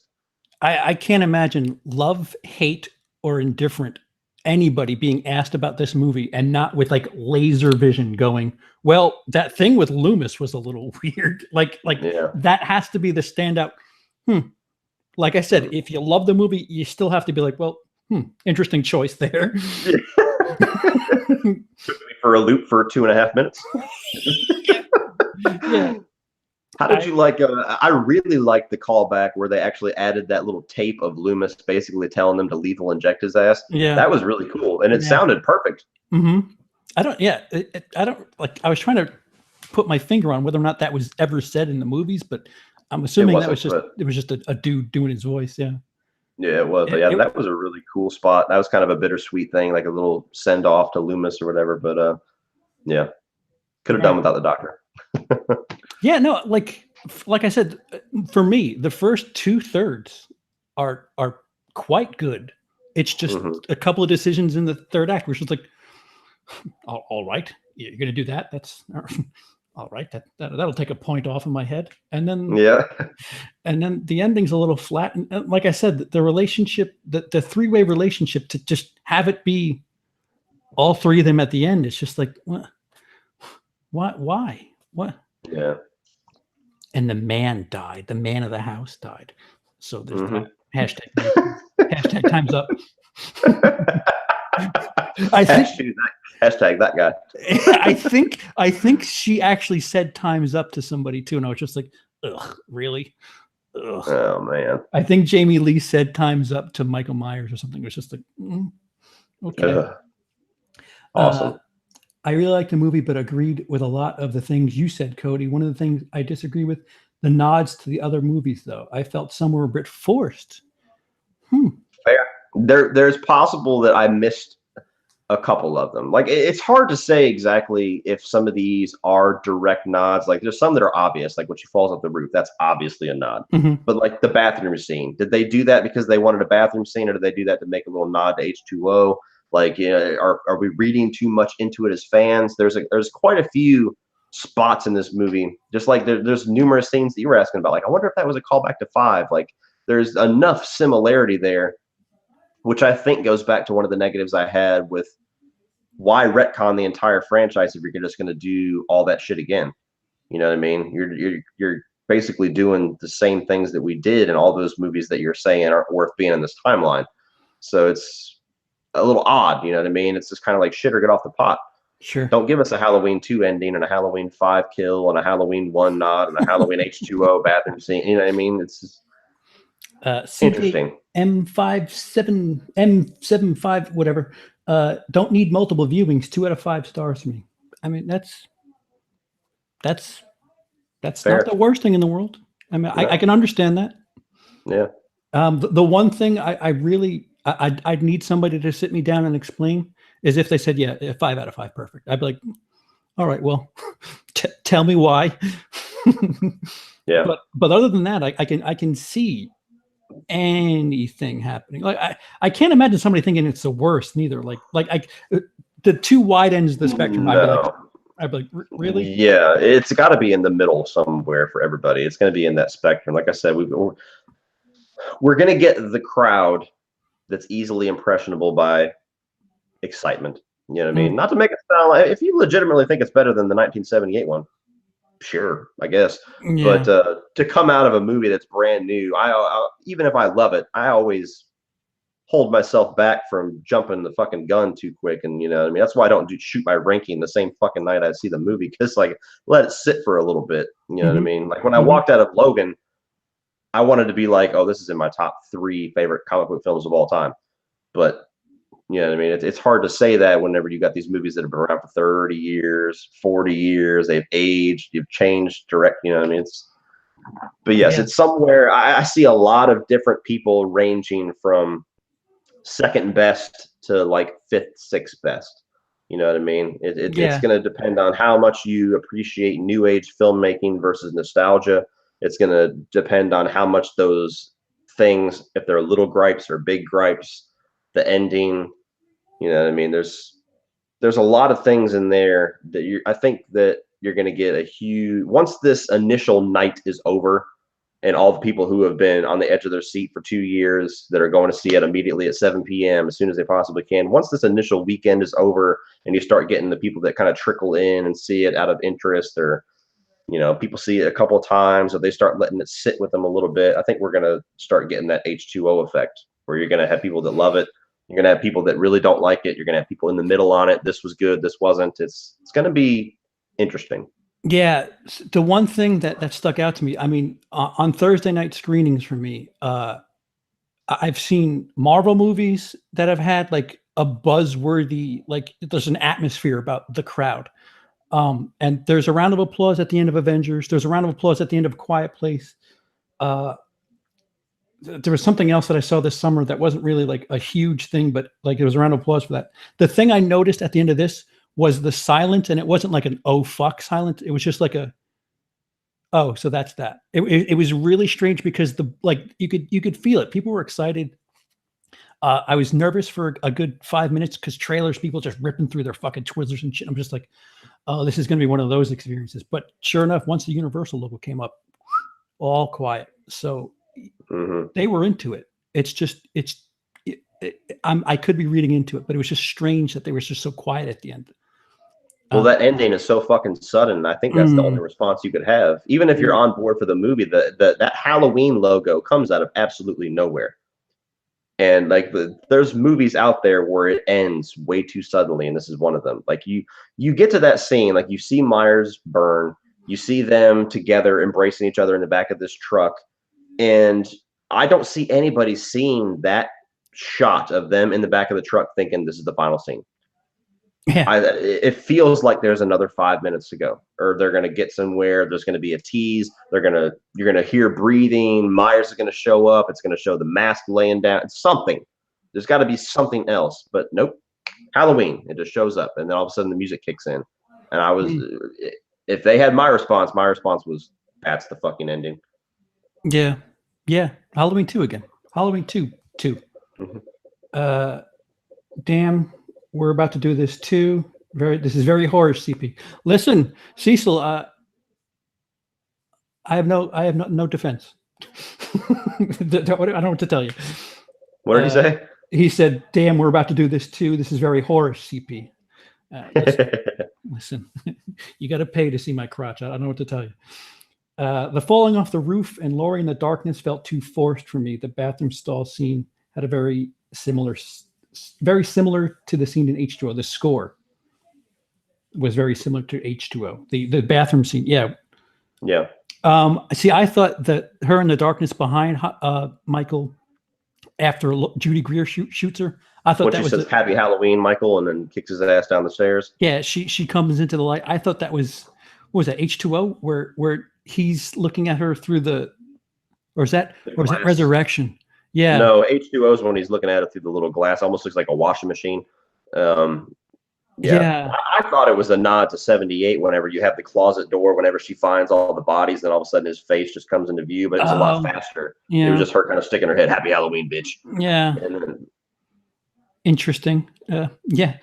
I'm being objective right now, but without any nostalgia, I'd say it's the second best and does have major problems, but the sequels all have major problems. I mean, that's fair. That's what we were saying. That's fair. Ripping through. Look, this is one of those franchises that's hard to say because look, it's not like you have wildly different rankings for Friday the 13th. Probably more so than any of the three. You very rarely see Friday the 13th, 1980 as number one on most people's lists. Then you get to Nightmare on Elm Street, and it's usually either one or three. You get to Halloween, I have yet to see a ranking where you don't have 1978 as number one.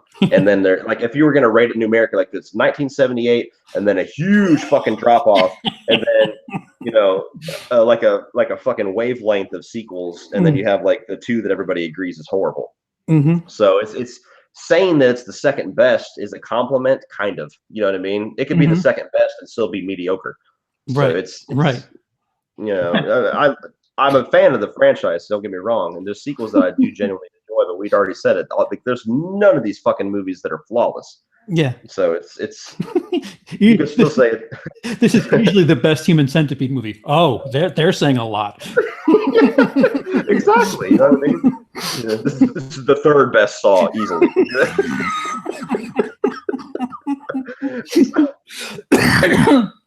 Yeah. Wolf, excuse me. Barry asks, do we see Myers burn? Good point. I think we brought that up before. You see the fire start to engulf him as he's like standing there just staring into her fucking soul, seeing her childhood memories and everything like that. Yeah. But then they cut away to it, and then it just kind of shows the flames there. But they show like a floor shot, and then he's not there. It doesn't fucking matter. Even if they showed his ass engulfing flames for a full 5 minutes, motherfucker's coming back. They showed him burn in Halloween 2. He still came back in Halloween 4. And dude, he's got to be old too. Like, if he's invincible, that's one thing, but he's 60 something. Yeah, if he was let's say 8 for the sake of benefit in 63, he was 8. That makes him fucking 60 something years old. So it's mid 60s right now. Yeah. Surviving fires and still killing people. Yeah. Anybody stayed to the very end? I did. There was nothing at the end for me. There was nothing. I think that they were curious. I think a lot of people assumed there was a post-credit scene, but they didn't say, and then they were worried. Because nowadays, you never fucking know. It doesn't even have to be Marvel. But no, there's no post-credit scene. Yeah. Unless you got some secret fucking unfriended dark web shit where like 8 out of 25 theaters gets a secret teaser where Michael comes out scar-free. No, they killed Judy in my version. Wait, what? I would be livid. I call Holly right now. Like, your theater fucking sucks. You got the bullshit ending. Born in 1957, 61. Yeah, all right. I mean, your thing's huge. He's old. He's old. Yeah. That's my point. He's old. Yeah. But yeah, I don't know. Is there anything else that I'm pretty sure you guys are going to have a Halloween stream, Hollow stream, relatively soon, right? I guess so. I think it's next week or something like that. I don't remember the date because it always changes because there's 5 people trying to line up schedules. Where would you want to see a sequel go? You gotta kill somebody. You gotta again, like the opportunity that I felt they missed was killing a Strode. I don't care who the fuck you kill. Like it felt like it was so easy. They were grooming us to. All right, listen, Judy Greer's just inconsequential here. She's gonna die. If you do that the second time around and then make it a reason that Laurie and the granddaughter are closer, then cool. Let's see where that goes. Or if you kill Laurie and then have Judy Greer be the next thing, teaching or training her daughter how she was trained, like that. I just want some sort of, something dramatic, something traumatic to happen to a Strode. Just whatever. Like you clearly you know where your bread is buttered in this franchise, and it's the Laurie Strode angle against Michael Myers. I can't see, like, for my interest's sake, I can't see them just resetting and what he's okay and like how are they going to pick up, like if they just go ahead. That's the corner that they've got themselves in now with this whole they're not siblings anymore angle, and why I don't understand why that they didn't really fully do something with that new opportunity that they had, because the only way I see them doing a sequel is, oops, Michael's still alive. I guess we got to go take him down again. Mhm. And it's basically the same exact starting point that we were in at the beginning of this movie, except that they're all on board with each other instead of just one of them. And it's one of the points that I had in the video. I actually watched it today to see what I said a year ago. Was they keep going back to the same fucking storyline of Laurie Strode versus Michael Myers. Mhm. And one of the biggest opportunities that I thought that they had when the first announcement that they made was they were going to reboot, and David Gordon Green and Danny McBride were going to be writing it. And I thought, cool, because they were talking about not being a huge fan of the sibling angle. Mhm. So even before they announced Jamie Lee Curtis, I was like, well, cool. They can do a Halloween movie and they have carte blanche. They can do whatever the fuck they want now. There's no siblings. I'm not chasing anybody. I'm just here. Cool. Let's see what that is. And then they announced Jamie Lee Curtis, and I went, they're doing it again. They're going back to, we've had like 7 fucking movies with Laurie versus Michael. Mhm. And it's now you have this whole thing, which is why I thought they were going to kill her, because okay, you get your swan song with Laurie Strode, you get a fitting end for that character, and now if she dies or the family dies or whatever, you can maybe have baby Strode, the granddaughter, in the wings somewhere to use her later on if you choose to. But if Laurie Strode dies, okay, we've wrapped that up. Now we can move forward and we can tell whatever fucking story we want with Michael Myers. He's here because no sibling draw whatsoever. But with the ending that they gave us to this movie, we have absolutely zero choice but to do another Laurie Strode movie. And if they don't, if they just leave it like, well, yeah, but they're not siblings anymore, so they assume that he's dead. We're not bringing Laurie Strode back. We just didn't want to kill her. That doesn't even make any sense. So you can't. I don't see any way they can do a sequel to this and not have it be the same thing. Right. And it's so strange that Halloween leans so heavy on this. Like there's strong Friday the 13th movies that don't have the Tommy Jarvis angle. There's strong Nightmare on Elm Street movies that don't have Nancy. As a matter of fact, in 3, it's kind of the baton passing between her and Patricia Arquette. Granted, Patricia Arquette didn't return, but at least like it was just like, all right, you know what? This is a little absurd here. We're gonna go in a different direction. It's going to be this one now. Like I don't understand why keep coming back to fucking Jamie Lee Curtis. Yeah, I don't get it. Like I understand, like you said, I know where your bread is buttered kind of thing, but it's just, are you going to evolve at some point? You know what I mean? Like are we just going to keep going back to this? Like, and that's what worries me, because I just know the nature of the business. How long is Jamie Lee Curtis going to be fucking gung ho about returning to this franchise? Yeah. She was gung-ho in H2O, and then she phoned it in for Resurrection and hated the direction that they took. Who's to say they're not going to do the same fucking thing? Because it'll be the 3rd time in this franchise that we have a hit. Like I said, she's an executive producer this time, so if it makes bank, she's making bank. So who knows? Who knows how her spirits are? Yeah, that's what I mean with the ending. It just seems so pointless to me to do that. It's such a mute point to end there. And now it's okay. Well, we're back at square one, I guess. And it feels like the movies could do. The reason why I've had a gripe with the sibling storyline for so long is because I think Michael is scariest when he kills at random, which he does in this movie.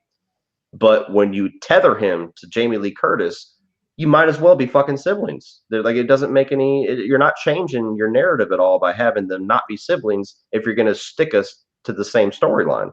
And there's also the B plot, which they if it wasn't Jamie Lee Curtis, it was Loomis, and they kind of ruined that idea in this movie, where if at least you didn't stomp the new Loomis's head out, at least you could have leaned on that and gone in that direction. There's no your only link to Michael Myers is fucking Laurie and her family. Like you got to get out from under this. Like I would have accepted, because it's easier to accept Loomis with Myers because he's his doctor and like whatever. There's a relationship there. The more you think about it, Laurie Strode is just some chick that got away. Everything about who he was killing the first time was sort of random. He was just in his old hometown. but then they shoehorn the fact that he's her sister, and like I guess that makes sense, in hindsight, if you're going to retcon that. But like you're hitching your wagons to this Laurie Strode thing. Like if they did a sequel without even, I mean, I guess they could do it, but like it would just be so. I don't know, like it would just be so disjointed. Just like, oh, okay, he's back, but he's just killing people. Okay. Yeah, that's, I don't know. That's where all the confusion comes from. Somebody asked about the pumpkin credit. Yes, they have an homage. They have a melted pumpkin that gets blown or reversed back up to whole. It's the opening title sequence, just breathing life back into the pumpkin, so to speak. My dad asked, did Myers know where her house was? No. It didn't matter.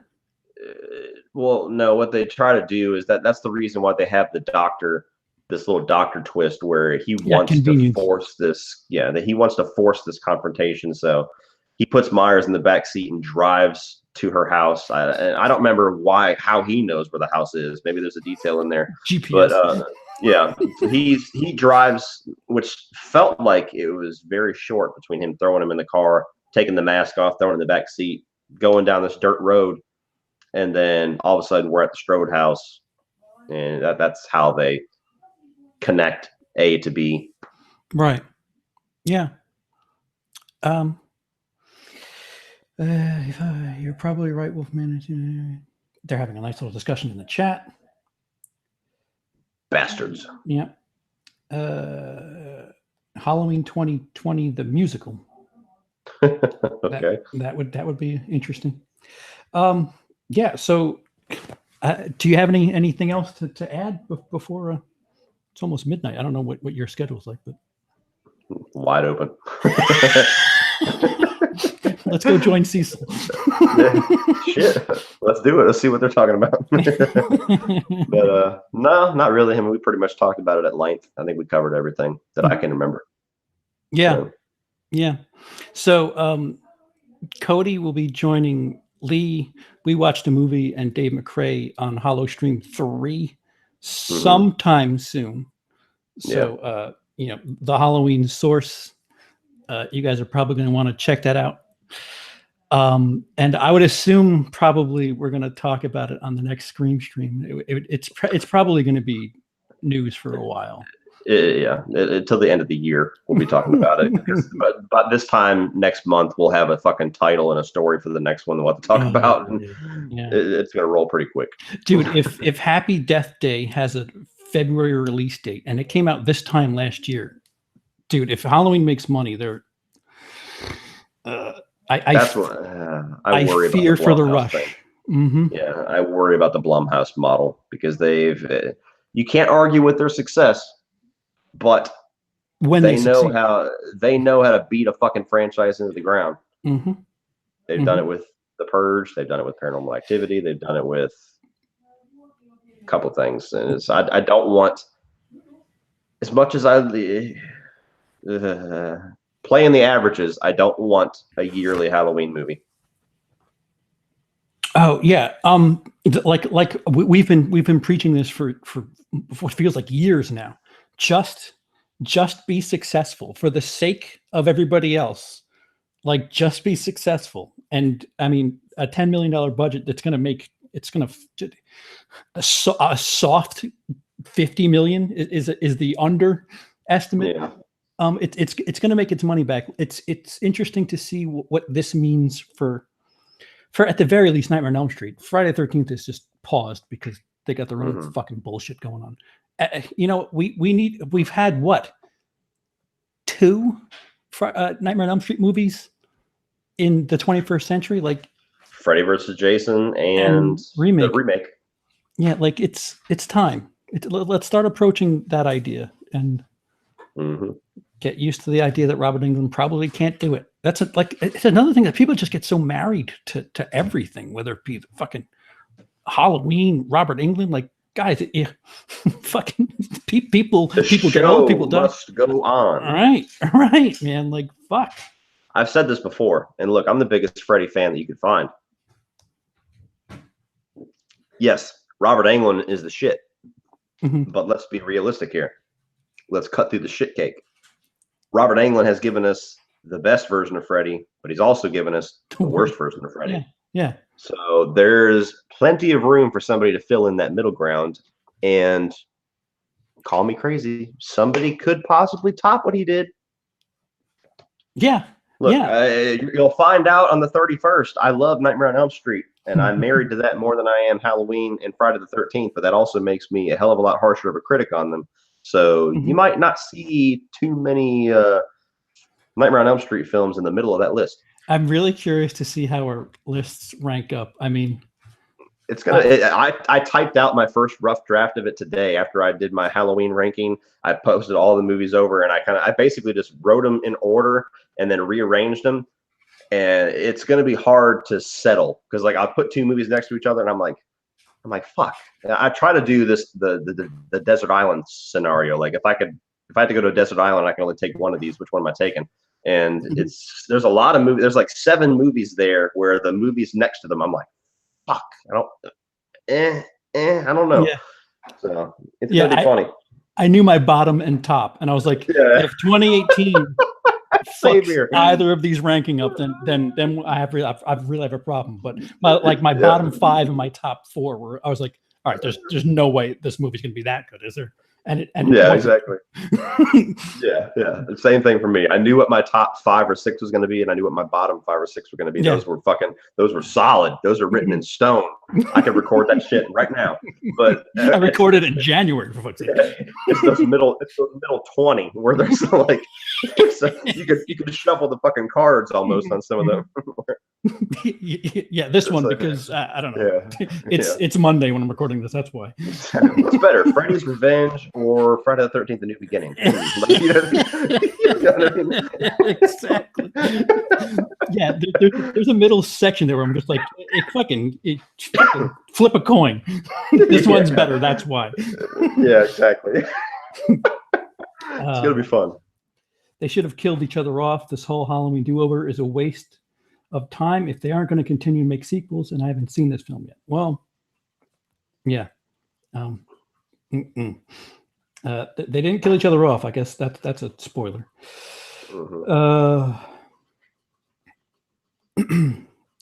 So we have an official invite to the horror show stream. I'm game.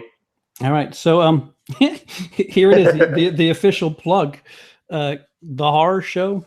I guess we'll be carrying this on with a fresh voice or two. So thanks for joining us. Good night, everybody. See you in a minute.